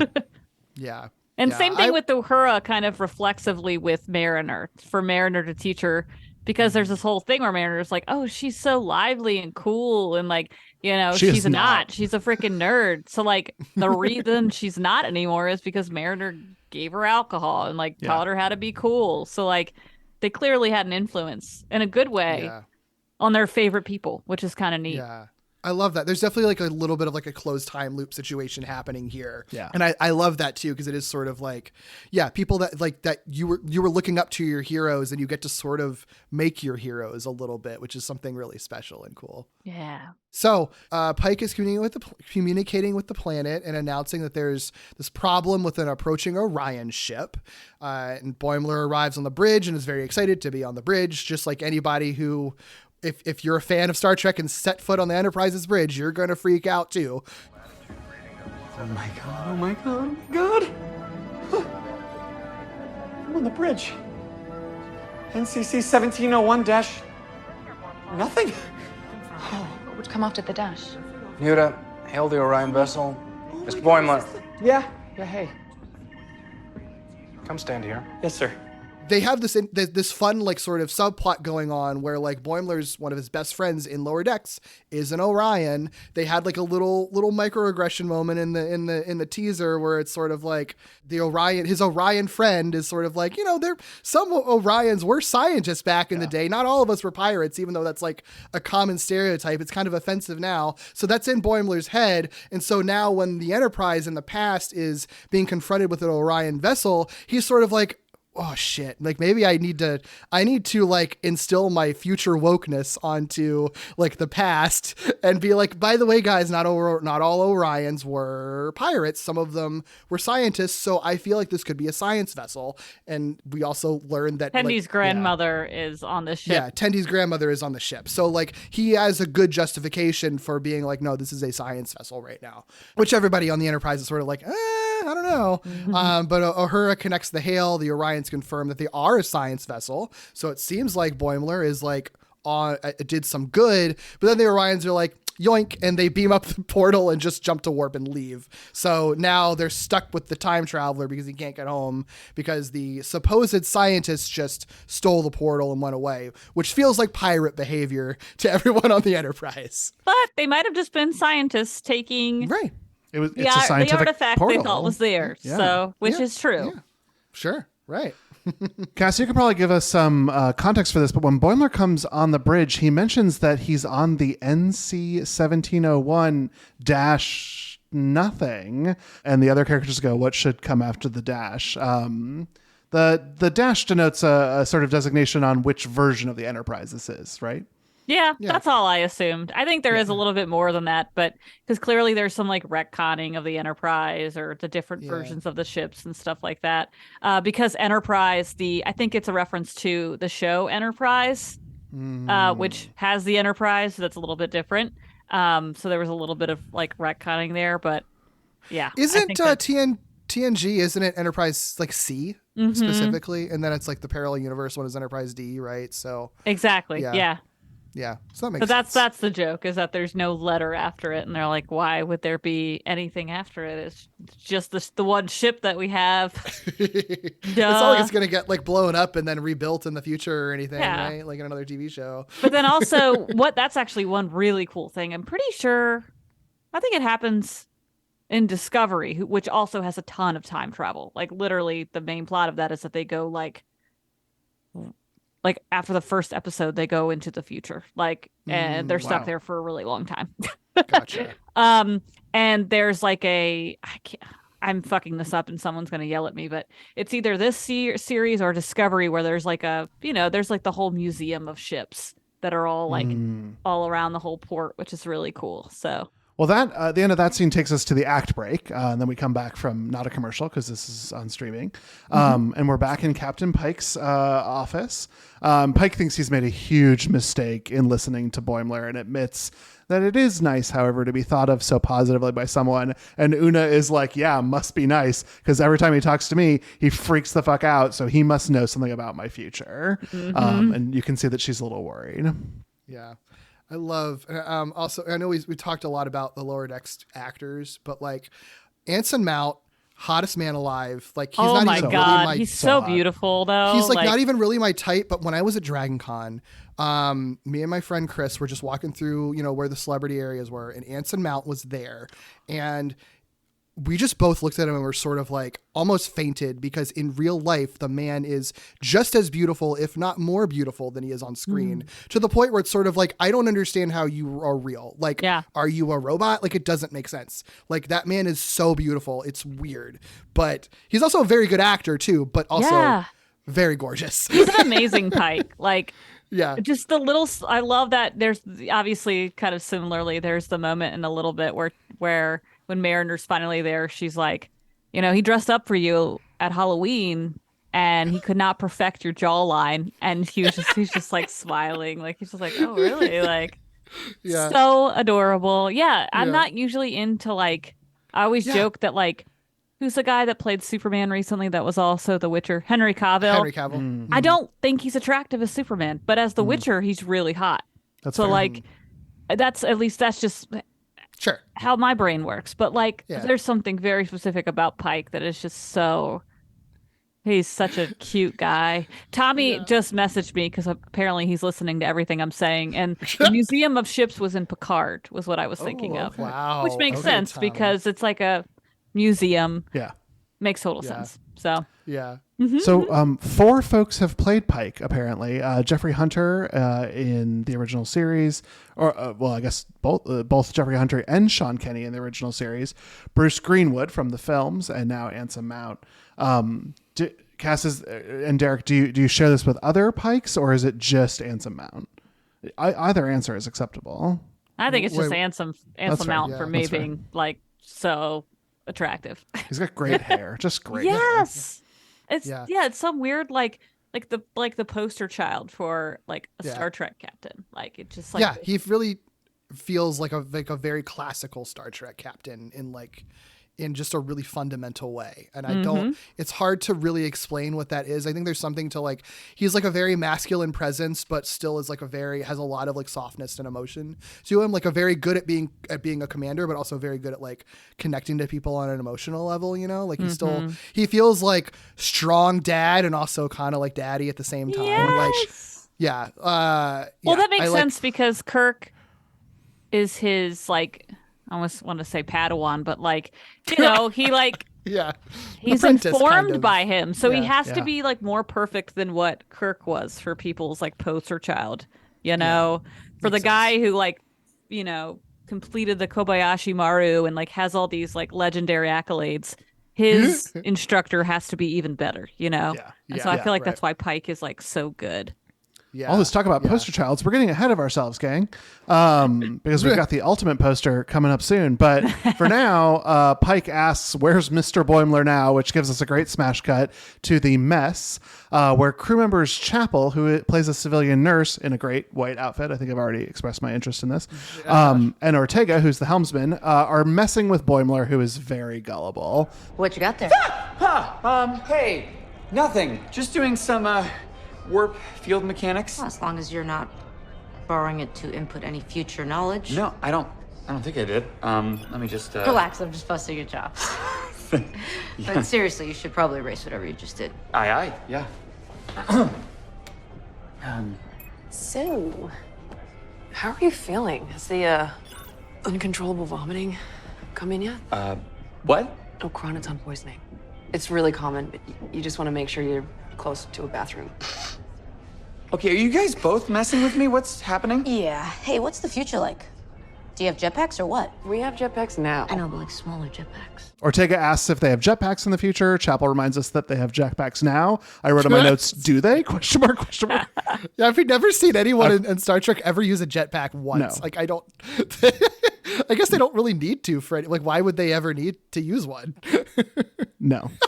Boimler They don't instead... wear very, like, they don't wear spacesuits as much as you think they would either. Yeah, right. Like they're always on planets, like, and they're just cute little t-shirt and leggings, and it's like, okay. Tom Paris wore an environmental suit whenever he could on Voyager, and I will defend him for that. That's true. Man, just constantly getting into that. I'm sure probably the worst thing you could do as an actor also. Those look terrible to be in. Boimler instead asks them to talk about life on the Enterprise. That's what he's interested in. And through the conversation, he reveals, because this is all Boimler can do in this episode is fuck up and reveal things, that Pike's birthday is coming up. And both Ortega and Chapel are interested in that. But Chapel has to leave to greet Spock, who is standing in the door of the mess and smiling unnervingly, and Boimler is terrified. Yikes. They're a really cute couple, but it's really the worst thing ever. Like, I don't like the influence she has on him. So, yeah. I feel like she's also like, okay, I'm going to go to school now. Like, this is not... Yeah, having watched the musical where she's just sort of like, her whole song is like, fuck all y'all, I'm out, bitches. Like, I kind of love that. Yeah, she's great and hot. I've just got to say, she looks fantastic. Absolutely. Yeah, Fully absolutely. agreed. All the doctors are hot. Yeah, all Star Trek doctors, hot. Yeah, this is a particular show full of very particularly hot people. I mean, it does have Rebecca Romaine in it as number one. So like, this is just a show of like just amazingly beautiful people. Every single person all over the place. Yeah, they really nail it. I love Ortega specifically. Oh my yes. God, Yeah, I love Ortega. Ortega's really cool. So, okay, the Spock thing is also just a fun little thread because Boimler does like catch up with Chapel and is like, hey, Spock shouldn't be smiling. This is weird. Everyone thinks this is weird.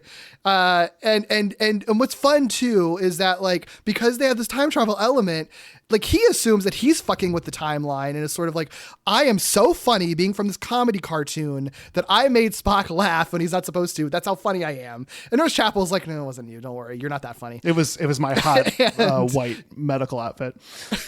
Right. So like, and it doesn't really matter for this episode, really. Like, it's really just like part of that ongoing plot that's sort of like, I am making Spock more human and it's weird and everyone thinks that it's weird. And like, it's just, it is funny, like having Boimler react to that ongoing plot point just in the way that we all are reacting to it too. Absolutely. But we're back on the bridge because we've got to figure out how to find these Orions. Otherwise we can't get Jack Quaid home. So they lament that they are not able to track them. But Boimler says he's got some future knowledge that could help. And Boimler convinces the crew to look away. It is a great gag. So funny. It's so funny because they almost don't believe that they're doing it, and it's great. Given a longer time frame, I might be able to brute force a solution, but as of now, there is no way to track the Orions. I know how to track the Orions. Didn't we talk about that? Yes, using future knowledge. Yes, I know I shouldn't, but what if I could use it and you guys just don't look? That's ridiculous. We can't just not look. Can we? We sure this is wise? No, but I'm going with it. Rebecca Romaine has that that perfect line delivery because she's just sort of like, you can't expect we can't just not look at what you're doing. Can we? Like, they do in fact turn around.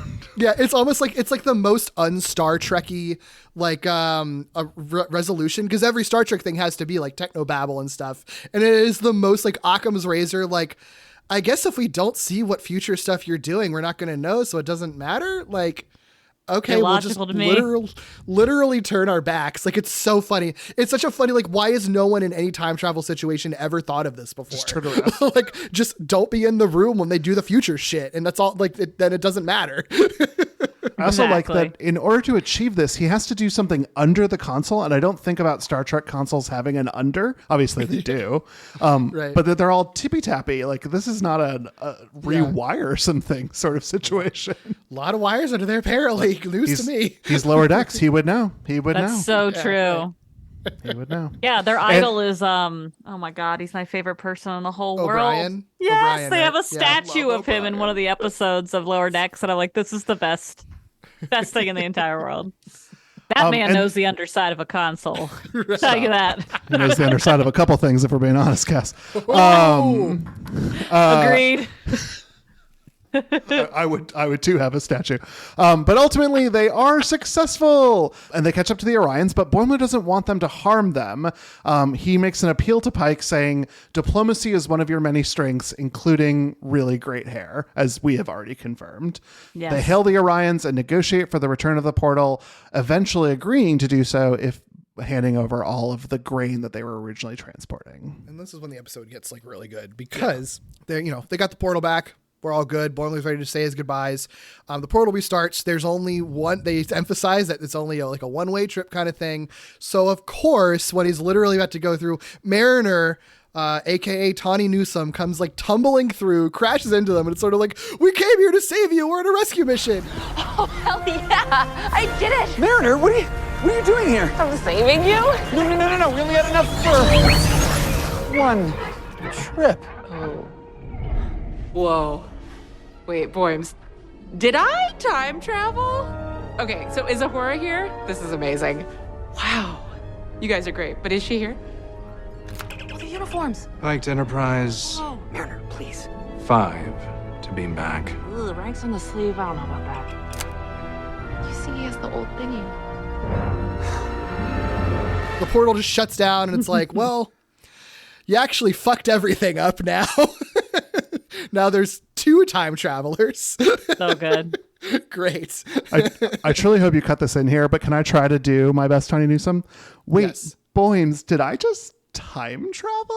It's so good because it's a cartoon delivery and it's perfect for Mariner. Seeing her do it as a person when we've been listening to other people talk very normally is so stark, and that's what delivers on the cartoonishness of Mariner in this world. Yeah, I'm so glad that Tawny Newsome is in this because I think that she really elevates this episode. Once she shows up, it's sort of like, no, this is really Lower Decks crossed over a Strange New Worlds, because she embodies that character so perfectly. Like, I think like you were saying before, like Boimler, because he is sort of the straight man to Mariner's wackiness, just having him in Strange New Worlds, like, he's still going to seem a little more like a regular person, but like Mariner is the cartoon character in the cartoon intentionally. And so the energy she brings is like really the true chaos of it.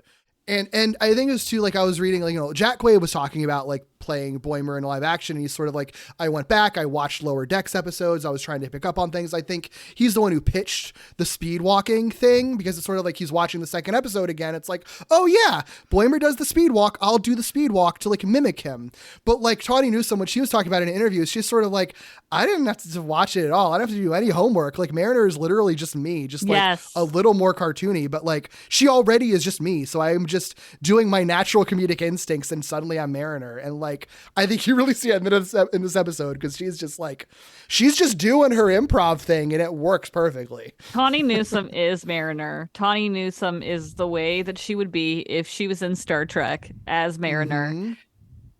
I would be the same exact way. A lot of the things that Tawny Newsome does as Mariner, like the whole like having a batleth and like, just being really obsessed with Klingons, like that would be my jam. Like that would be totally into all of that, and like just saying whatever the fuck you want to anybody. Like I just love it so much. It's so perfect. And that's it's just such a seamless transition, but it does, like you said, David, it just elevates the episode when she comes on. Yeah, it's so great. And she gives my favorite reference, which is when she says she was worried that Boimler was stuck in some like San Francisco in the middle of a riot, which is a reference to one of my favorite of all time DS9 episodes. So didn't even catch that. That's absolutely in our next scene. So Pike calls to beam 5 up. He it sucks. He hates it. And we get the act break. We're back. We're in Pike's office. They're all there. Pike's recounting the plot so far, just in case you just got in, which I love when any episode of television does this, because it's speaking to that an audience might have come in the middle after like a baseball game got out. And Mariner and Boiler are arguing in the background. They're talking very quickly. This is when they bring that up. And the other characters go, that's an oddly specific reference. That's right. Obviously, they're talking about things. Pike is keeping the plot going, though. So chug, chug, chug goes the train. He says, we need a solution because there's no horonium. Also, in the notes, it says honorarium. That's on me. Oh, no. Mariner brings up these. Yeah. Mariner brings up that they could synthesize it, and Spock agrees, but there's a risk. Can we just cook some up? You please just not. Sorry. The ensign is correct. We could attempt to synthesize heronium ourselves. Hot Spock agrees with me. However, we would be putting ourselves in great danger. If it goes wrong, the blast could take out half the ship, and there is a chance it might not work at all. That doesn't sound very logical. We need a second option. Sorry, I might have one, Chris. The ancient text on the portal. Uhura's locked herself in her quarters working on her translation. Maybe she'll come up with some answers. Great. Oh, I have linguistics experience. Maybe I could help her. I really want to say no, but how much more damage could you do at this point? So go for it. Linguistics experience? Really? No, but it's Uhura. Don't ruin this for me. I will end your life. Meanwhile, Uhura is going to research translating the ancient language, and Mariner bluffs her way into accompanying her because she idolizes Uhura. Boimler goes with Spock, and he smiles again, and everyone is skeeved out. The Mariner being teamed up with Uhura was a Tawny Newsome pitch too. I think that they were talking about it, and they asked her like, "What character do you think Mariner would want to hang out with?" She's like, "Fucking Uhura. I want to hang out with Uhura." Yeah. And that's how they end up getting paired in this episode, which I love. Can I ask a question about that? Because I put this in the notes a little further down, but in our world, the world that we live in, Uhura's notoriety is not just her as the character, but it was her being played by Nichelle Norris during a time when Nichols. it was not Nichols, sorry. During a time when you wouldn't see a black woman on a sci-fi show. Like there's a lot of historical importance to Uhura that I felt like always informed Mariner's love for her, even though that's not true because they don't live in that world. We live in that world. And I just wondered if either of you had like thoughts on that. I think that's a really interesting thought and insight. I think the easy answer, though, is just that like probably everyone on that era of the crew of the Enterprise is really famous because they did so much shit. And like beyond the show, all their movies and stuff, like they've saved the world and stuff multiple times and truly discovered so many new things. So I think that they're just like anyone who was on the bridge on the Enterprise, aka in the main cast of Star Trek the original series, is just like notable in history for being part of this ship that was so successful at its mission and doing like making so many strides for Starfleet essentially. Mm-hmm. I'm thinking just of Mariner's personality, the fact that she is constantly bucking up against authority because her mom is, her boss essentially, and she's kind of being, they're constantly trying to elevate her. Like there's literally an episode where she's like, I do not want this promotion. Like this is stupid. But like Uhura is like probably one of the best roles on the like deck. I feel like is like you get to like translate like alien languages, you get to like do all the cool shit, but you don't have to make any of the huge decisions, like the big commander decisions. So like I feel like if Mariner were going to be like there, that might be a position she might enjoy. But also Uhura is known for just being really cool because she like sings, she plays music, like she's just like lively and cool and like sexy, and like I feel like Mariner just like would totally has a crush on her. Mariner totally would like learn the fan dance if they don't already make that reference in the show. Absolutely. And then before we leave this scene, I just want to point out that at one point in time, Newsome puts her hands on the table, brings them in together, and we get a very significant squeaking Foley that you would have in an animated cartoon, but you would never have on a live action show like this. Like her hands are like squeaking as they come closer together. Fascinating. Yeah, it was great.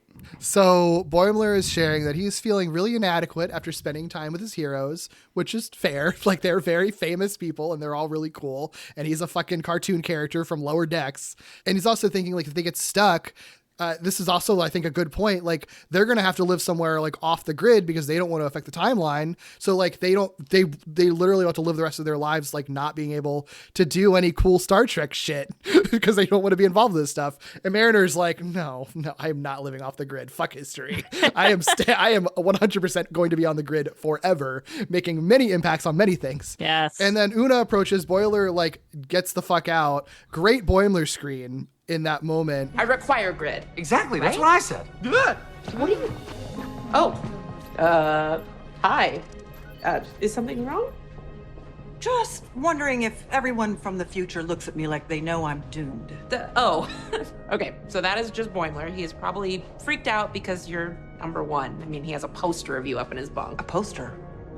You mean like a pinup poster? It's a poster that is pinned up. Are we saying the same thing? You know what? I don't want to know. Okay. Is this man scared of me? I don't understand these weird reactions. Mm-hmm. And Mariner doesn't help the situation because like she does the that typical like sitcom-y thing where it's like you give a little bit of information but not the right information in the right order, because she's just like, oh, he has a poster of you like in his quarters, a pinup poster. Yeah.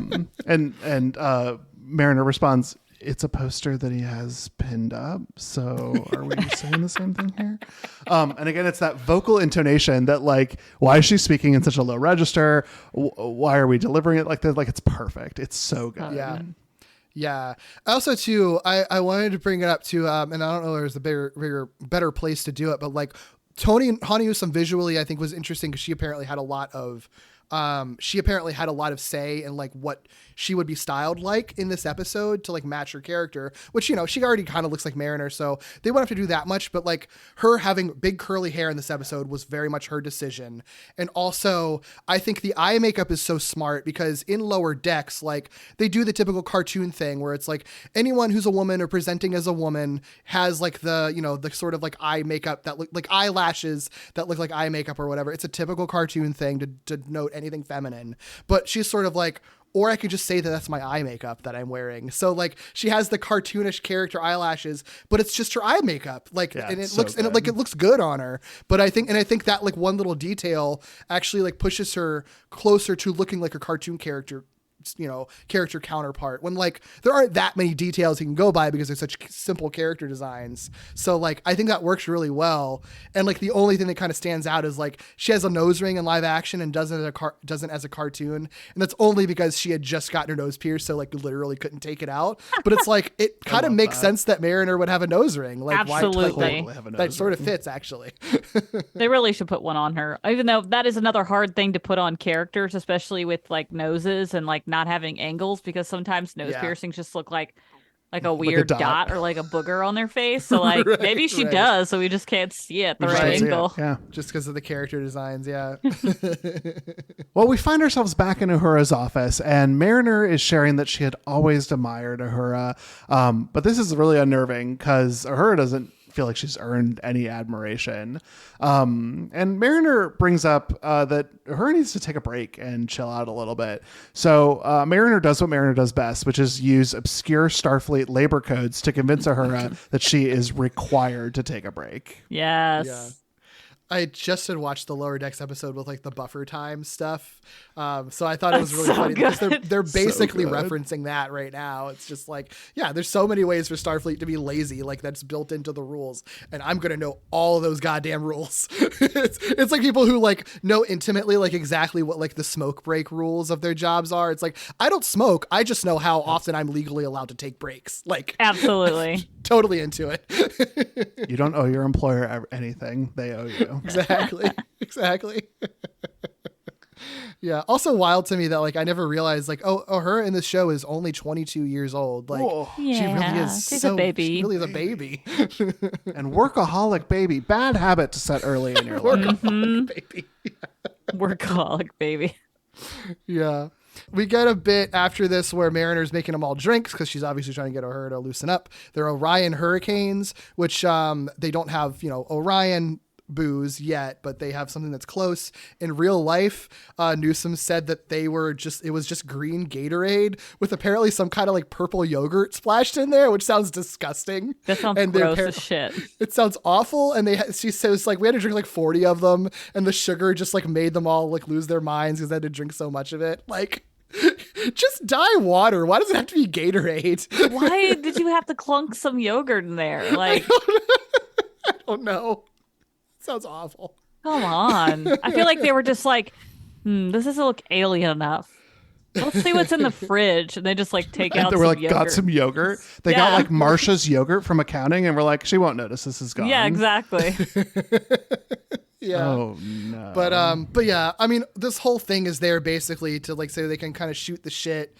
And then Uhura, who's still working even though she's on break, like makes the connection of like, oh my God, it's like I'm not able to figure it out because it's ancient. Like it's the typical writing thing of like somebody mentions like ancient languages and she's like, this is an ancient language and I can figure it out now that I know that it's ancient. So there you go. It is interesting. She's apparently looking at Cardassian and Bajoran languages on her tablet, which is not really a specific reference to DS9, but obviously those are like two main like races in DS9, but they're not part of the Federation yet. So I don't know. Yeah. It's interesting that she's like looking at those. That did flag me as interesting too, because I had the same thought. I was like, I thought they weren't really part of Starfleet, but I guess maybe she's specifically looking at languages that aren't Starfleet because that would be the ones that are all hardest to translate. You know. Well logicked, sir. I liked that. Before we move on, I did find a fan suggested recipe for an Orion hurricane that includes using blue curacao, peach schnapps, ginger beer, simple syrup, lemon juice, lime juice, and bitters. And I didn't know if it was appropriate to share with us as the group because we're like an hour and a half in, and I didn't want to be wildly smashed while we were doing the podcast. That sounds so amazing, good, though. I want to. Why didn't they make those drinks? Why did it have to be green Gatorade and yogurt? They could have made the real drink and it would have been great. And That's a good point. What makes this green if it's got blue curacao in it? Anyway, I meant the fan recipe. Like, you can't add blue curacao to something and have it look like an Orion hurricane. Here we are in Bartok. But back in the episode, we're in the science lab. Spock and Boimler are cooking up some heronium. Spock tells Boimler that Chapel shared their conversation, which Spock susses out, means that he must discontinue his experiments with emotion. Spock and Boimler give the synthesis a try, but are unsuccessful, and there is an explosion. Do you feel lucky? No, not at all. Okay. Okay, is that bad? Are sparks bad? Yes. Seek cover. At one point in time, Quaid yells, "Are sparks bad?" And I just wrote, "This scene is so goofy," and I love it.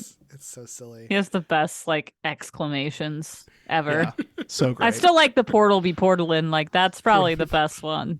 A portal's trying to portal me. So we see, I forgot she was in this show. Carol Kane is Pelia. It's with the most interesting accent I have ever heard in the history of television.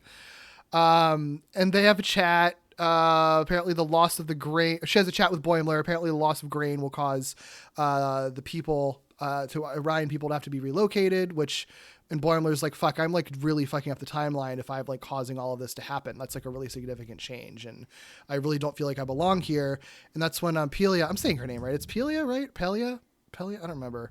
I know. I can't think off the top of my head. Carol Kane gives this whole speech about heroes. I look up to everyone on this ship, but turns out I don't belong here. I mean, how can I fix everything that I screwed up? I'm a Lanthanite. I've lived for thousands of years.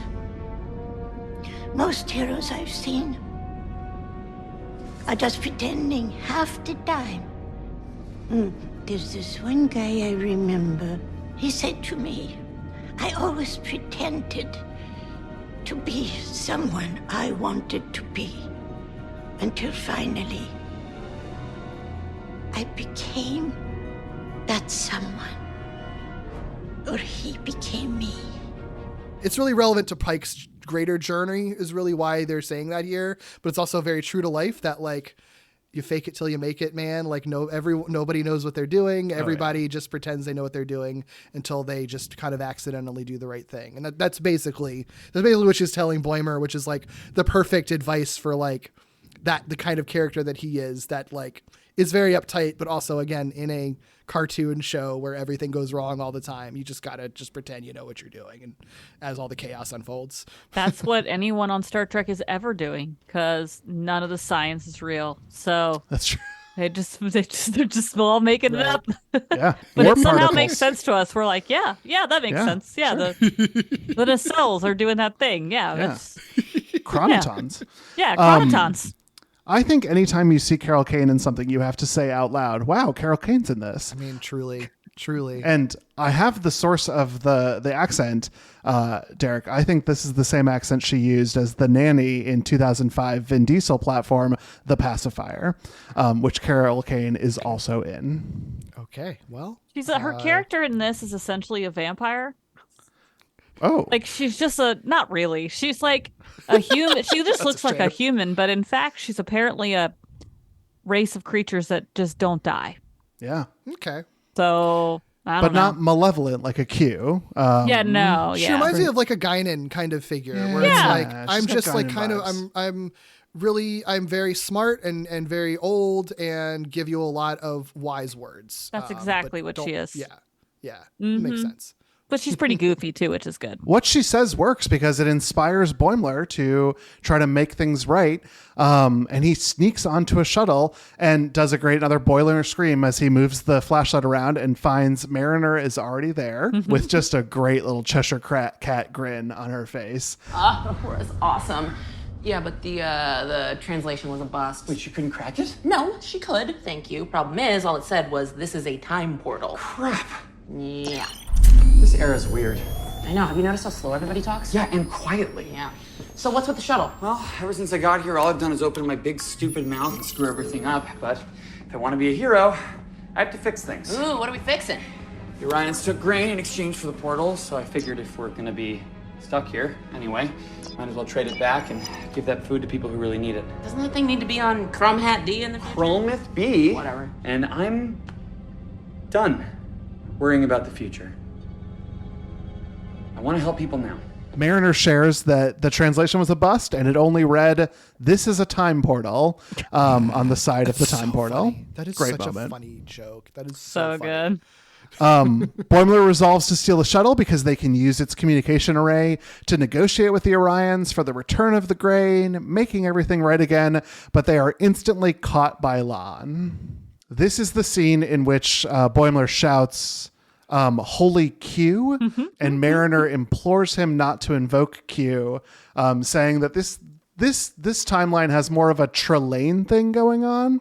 And I had to look that up. Trelane was an impish alien with super abilities who introduced himself to the crew of the Enterprise on the original series entitled The Squire of Gothos. So basically, before they had Q, they had more of this guy and not Q. Makes sense. That's fun. That's really funny. And this also, Derek mentioned this earlier, but this is when they remark on how slow everyone. Have you noticed how slow everyone talks? Yeah. So great. Yeah. So Pike's quarters, he's like, you guys are going to be confined to quarters. You're causing too much trouble. And Mariner tries to take responsibility. It is like, Boimler could not cross someone he dressed up for Halloween on, which is very funny. We referenced that earlier. And Pike's so like, cute. Yeah.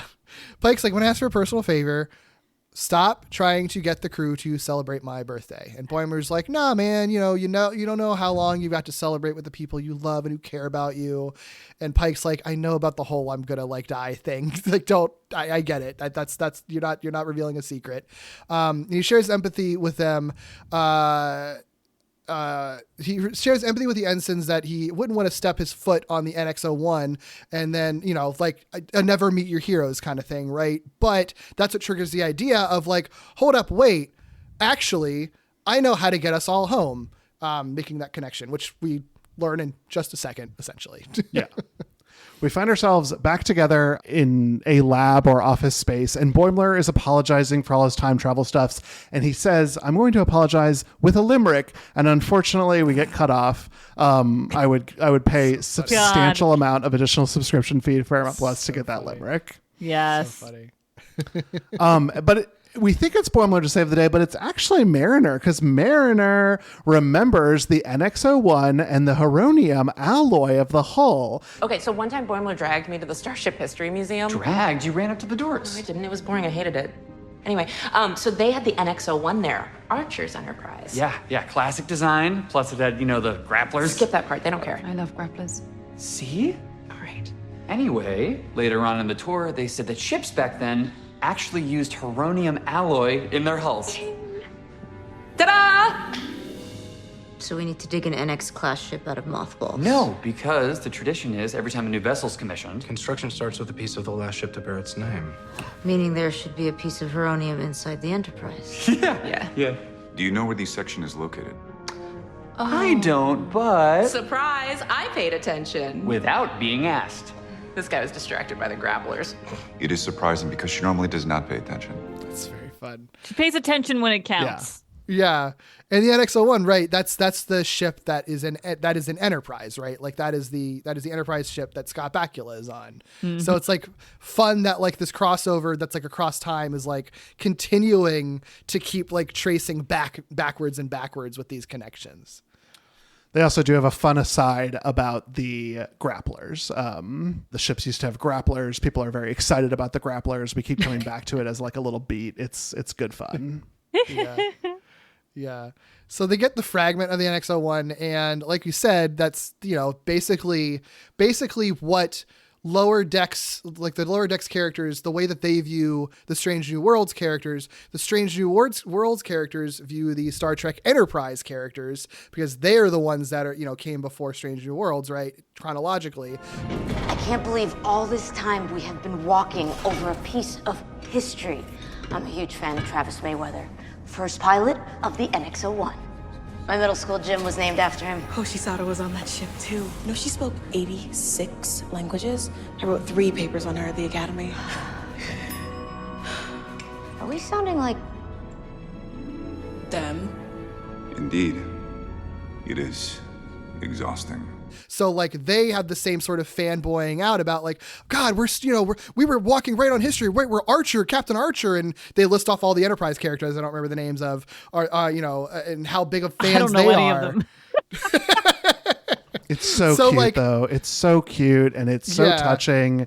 It's sort of the emotional climax of the episode because it's about how you're modeled by your heroes and you are a hero to model someone you'll never meet or know. And it's really, really beautiful in that moment. Beautiful way to put that. Like this silly ass episode full of jokes, and like it is about like it does have a very strong theme about that. Like it's not really a never meet your hero situation. It's just more like the way that we are all sort of connected with the people that we view as heroes and become heroes to people beyond us, even if we don't necessarily realize we will be yet, which is really, that's really cool to think about. I feel really bad, but a really good quote just came to my head that a person said on Instagram that has to deal with this. It was a guy he's in the D&D community, and he has like a tabletop like merchandise thing, and I can't remember who it is, but he met Matt Mercer and Brennan Lee Mulligan and some other people, and he was like, instead of saying never meet your heroes, say just have good heroes, which I thought was really good. So I feel like it's kind of like that. Yeah, that's really nice, because I mean, I do feel like it gets so exhausting, like with how many people that exist that you look up to, like in pop culture especially, that like turn out to be pieces of shit like later on. And it is kind of nice where it's sort of like the counterpoint to that is just sort of like try to look for the people who are much less likely to be pieces of shit, like people will still surprise you in a bad way, but maybe, like you can also try to seek out the ones that are much less likely to surprise you in a bad way. Like Jack Quaid. Oh my God. Yeah, like Jack Quaid. Yeah. I hope so. And I think like we can all be less pieces of shit for the people who will one day think of us as heroes. Yeah. And honestly, that's a nice shared theme, I think, with Star Wars. You know, having Cass on, we should pay attention to that. That's a huge theme in Star Wars, is the idea of heroism and what it means to be a hero, and to look up to heroes. But this is enough schmaltz. I got to call attention to a great Carol Kane line as they are digging up the floor of engineering. She shouts, "Not my floor, I use that," which makes no sense. But was incredibly delivered with that So good. unique accent. So funny. That's so funny. Yeah. Well, we leave engineering with the uranium that we need. We're in the transporter room. Mariner finally tells Una the whole story about the pinup poster. It's the poster that recruited Boimler to join Starfleet. And Una gets a little moved because this is her moment of seeing heroism at play. But she stays professional. I should know about this. You're time travelers. Before transporting back down to the planet, Spock gives Boimler a live long and prosper, and he just has a happy. He literally pisses himself. He probably peed a little bit. Like he just goes, huh. Like he does this thing where he just like freaks out for half a second. I also wanted to note, but like, yeah, you long live you. You long live. It's what I would. I mean, look, it's like exactly what if Leonard Nimoy said that to me, like I would also fumble my response and then pee my pants and pass out. Yeah. Like, yeah, I would do the same thing. I kind of did that when I met Frakes for the first time. Like I had like 2 glasses of wine like right before, and I was just laughing. Like I was just so delirious. Like I couldn't. And then I talked about Star Wars and didn't say anything about Star Trek. So that's kind of how I know. I totally get it. I was just like, ah. I wanted to note, you might have this in here, but the poster they're talking about, they also mentioned that I think Ransom has the poster, which is funny because Ransom is the number 1. Yeah. What's his name? Oh, Jerry O'Connell. Oh, Jerry O'Connell. Yeah. That's right. They're married, right? Yeah. Yeah. His wife. So he says something like, "He's the hottest officer," and it's like, yeah, that's your wife. Yeah. Like it's just really funny that's connected. That is so fun. I did not even make that connection. That is hilarious. A big Star Trek family. Both number 1s, both married. How great. Yeah. Where are we? Okay, so the Orions are there, blocking the portal, and Boimler and Mariner take responsibility for the conflict. They actually are just sort of like straight up like, It's not his fault. It's mine. And mine. It's true. It's their fault. We called you because we didn't want those Federation colonists to starve. Yeah, plus we were kind of going through a quarter-life crisis type of thing. You know, you meet your heroes, and then you're like, what have I done with my life? I'm trash, You right? went through that too? Absolutely. You met Ahura. She's a total package. It is intimidating. Because I was going through the same thing with Spock. I know, I didn't want to bother. Earlier, you will recall, I told you that we were here for routine surveys. Well, here's the whole truth. That is a time portal, and these two are from the future, and we need the portal to get them home. Really? To a future where it's considered offensive to assume an Orion is a pirate. Yeah, and actually, you know, one of our best friends in Starfleet is an Orion officer, a scientist. Although she does also go by the name Mistress of the Winter Constellations. It's very strange. That name? Her great-grandmother's on your ship. Her name's Tendi? I have an Astria Tandy on my ship. How do you know that? Well, because we are time travelers, as we've been telling you. I feel like he doesn't listen. They actually are just sort of like straight up like, yeah, we're time travels. Every time travelers. It was all a fucking mess. You know, we met our heroes. It was all chaos. And they're also like share that they're a friend of Tendy's, and is like, that is, you know, she's also an Orion, and, you know, we know her grandmother is on this ship. They do the name dropping, which the Orions are like, hell yeah, this is fucking cool. And they recognize like all the Orions ever wanted was to like be able to have the credit for having discovered this, not Starfleet. And so it's like, cool. All right. You guys get full credit for discovering it. All good. And so everything goes peacefully. Everything's hunky dory. And the ensigns dip out into the portal back into the lower decks future. I will say that when the Orion recognizes that they just being recognized as scientists is all they wanted. I feel like I've got one tool and I just keep going to the nail with it, but that's their story of heroism as the Orions as well. And it's just this really nice through line through the third act of the episode. No, I'm glad you point that out, though, because I do think that, like, for all the fun this episode is and the concept, they do really build a solid foundation for something they are trying to say about what being a quote unquote hero means, and historical hero specifically, because for the Orions, it's not just like doing a heroic thing. It is like being a hero to your people, going forward by making this huge discovery. Like, I mean, that's why Tendy's the way she is.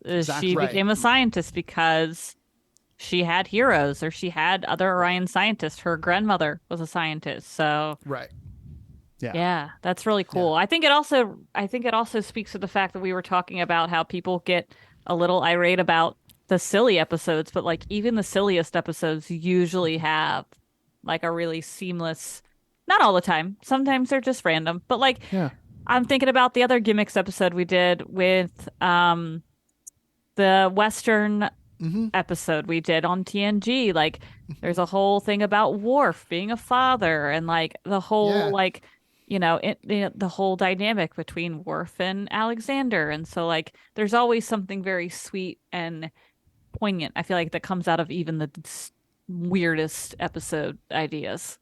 Absolutely. And I think you almost get a little bit more leeway to explore emotionality when you're being able to have a little bit more fun on the times that you're not being emotional. Yeah. But anyway, we go through the portal. We're back on the animated surface of the planet. Everyone's reunited. I love that both Tendi and Rutherford are like, "Oh, you're back," because to them nothing's really happened. Yeah. To us, we've lived through this big emotional climax, and they're like, "Oh, you're back. Welcome back." And it's this fun kind of anticlimax. They beam back up to the Cerritos. They're in their lower decks bunks. Boimler thanks Mariner for saving him, even though she didn't need to. He was about to come home. And Ransom come by to check on them, telling on Mariner for asking for the mission because she wanted to have Boimler be able to go down and see the portal. And this is where they explicitly talk about the episode title, and Ransom gets to see the picture of what he calls Numera Una. Thanks for coming back to the TOS era to get me. You picked that up from Ransom. Why does he always call it that? It stands for those old scientists. Huh, they seem pretty young to me. Oh, Numero Una, hottest first officer in Starfleet history. So, like, the reason that they were acting so scared of her wasn't because they were scared, right? It's just because it is very intimidating to see the person that is on the poster that inspired you to go to Starfleet. Like, it is very intimidating to see that person in person. I wasn't sure if there was something in Una's, like, actual, like, storyline that reflect that, like, that was, like, reflecting in some way or not.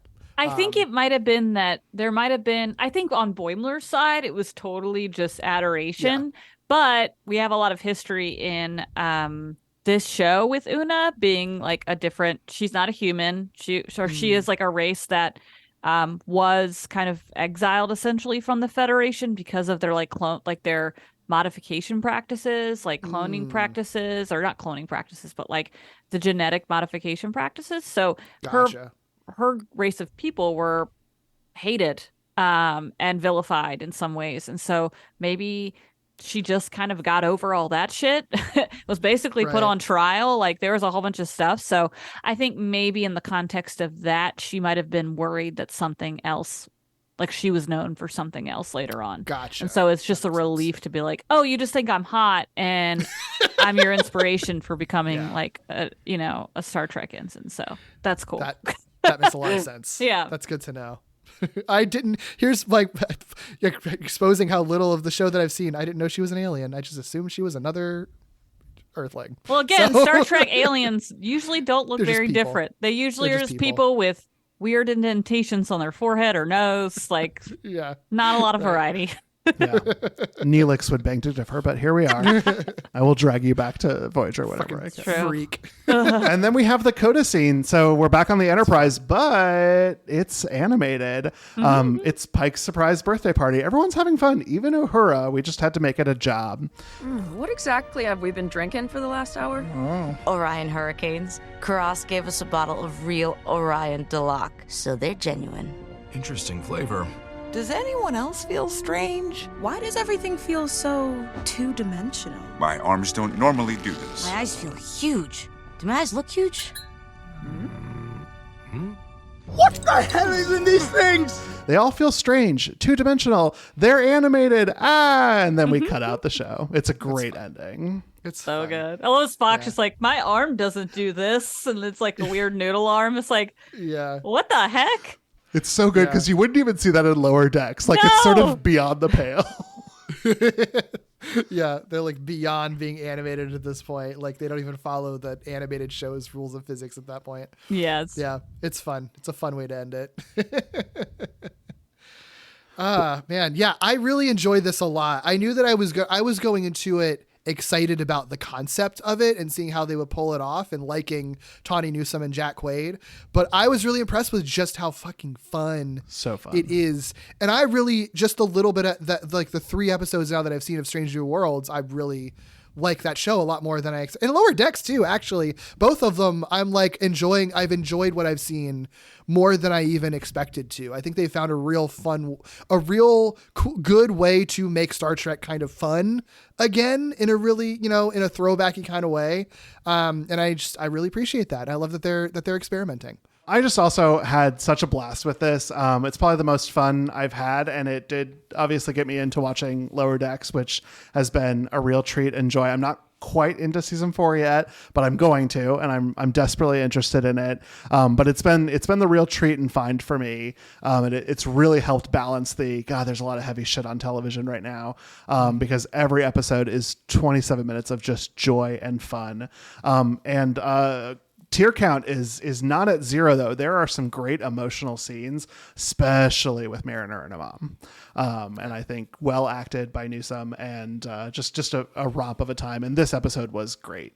Just loved every single minute of it. Absolutely. I was just going to say that I think Star Trek and Star Wars are both in this era where like they're just so much out, like both of them have so much going on right now, both in like this like tandem crossover of like animation bleeding into like live action, and it like accenting one another and emphasizing one another, and it's just a joy to see that happen. And there's something for everybody in all of it, I feel like. And I'm glad that Star Trek is also doing it, because I've just liked all of these newer shows I've really, really enjoyed. And seeing how they influence one another and how the lore actually somehow still makes sense. Like it's still coming together in some way. It's really cool. Yeah. Yeah. Well, Cass, thanks so much for joining us. If folks wanted to follow you or maybe connect about a galaxy far, far away, where can they find you on the internet? Yeah, well, you can find me specifically at Cassie Thulu. I'm primarily on Instagram, but don't really post anything other than my cats. That's good content. They're really cute, though. They're really freaking cute. And then I also, as I mentioned, I'm also part of the Glitterjaw Collective, and our podcast is Distant Echoes, which me and my partner Tommy talk about mostly animated series, but because there's been so much live action, we are always following and watching all of the live action Star Wars as well. We're currently watching Ahsoka and recapping it, and holy shit, man, it's been such a freaking ride. It is so good. It is so fun. We just recorded an episode this morning. Speaking of characters going from animation into live action, like absolutely, yeah. And that's at Distant Echoes SW on Twitter and Instagram. Awesome. Thank you so much. For me, if you want to find me, best place to look is on Twitter at Derek B. Gale. You can also find me on other social media platforms, either under that name or Dare Bear, Mr. Dare Bear, something like that. You'll find me. You can also find my other podcast, Walloping Web Snappers, which is also on the Glitterjaw Queer Podcast Collective, where Doug and I do deep dives into every Spider-Man cartoon ever made. And if you want, you can follow me on Twitch at Mr. Dare Bear, where occasionally some Thursdays and Sunday nights I will stream VHS recordings of old television airings with the original commercials and bumpers and what have you. So occasionally I will stream on there. So follow me to get the updates for when I do. What about you, David? Well, you can find me across the social environment at DMUMA. That's DMUMA. And I've got a podcast starting this week when this episode releases. The Are You My Mother podcast has its first episode dropping this Friday. today. And we are covering Darlene Connor from The Connors. And we're really excited to be talking about moms in media all across film, TV, cartoons, maybe even some plays, video games, whatever we get into. Awesome. We mentioned this before, but Gimmicks is a proud part of the Glitterjaw Queer Podcast Collective. And if you're looking for other queer media podcasts, check out the full roster of Glitterjaw shows at glitterjaw.com. If you want to support this show, you can buy us a coffee at ko-fi.com/gimmicks-pod. Of course, follow Gimmicks Pod on Twitter and Instagram for some extra goodies. And you can email your questions, feedback, and corrections to gimmicspodcast@gmail.com. And until next time, friends, keep being weird.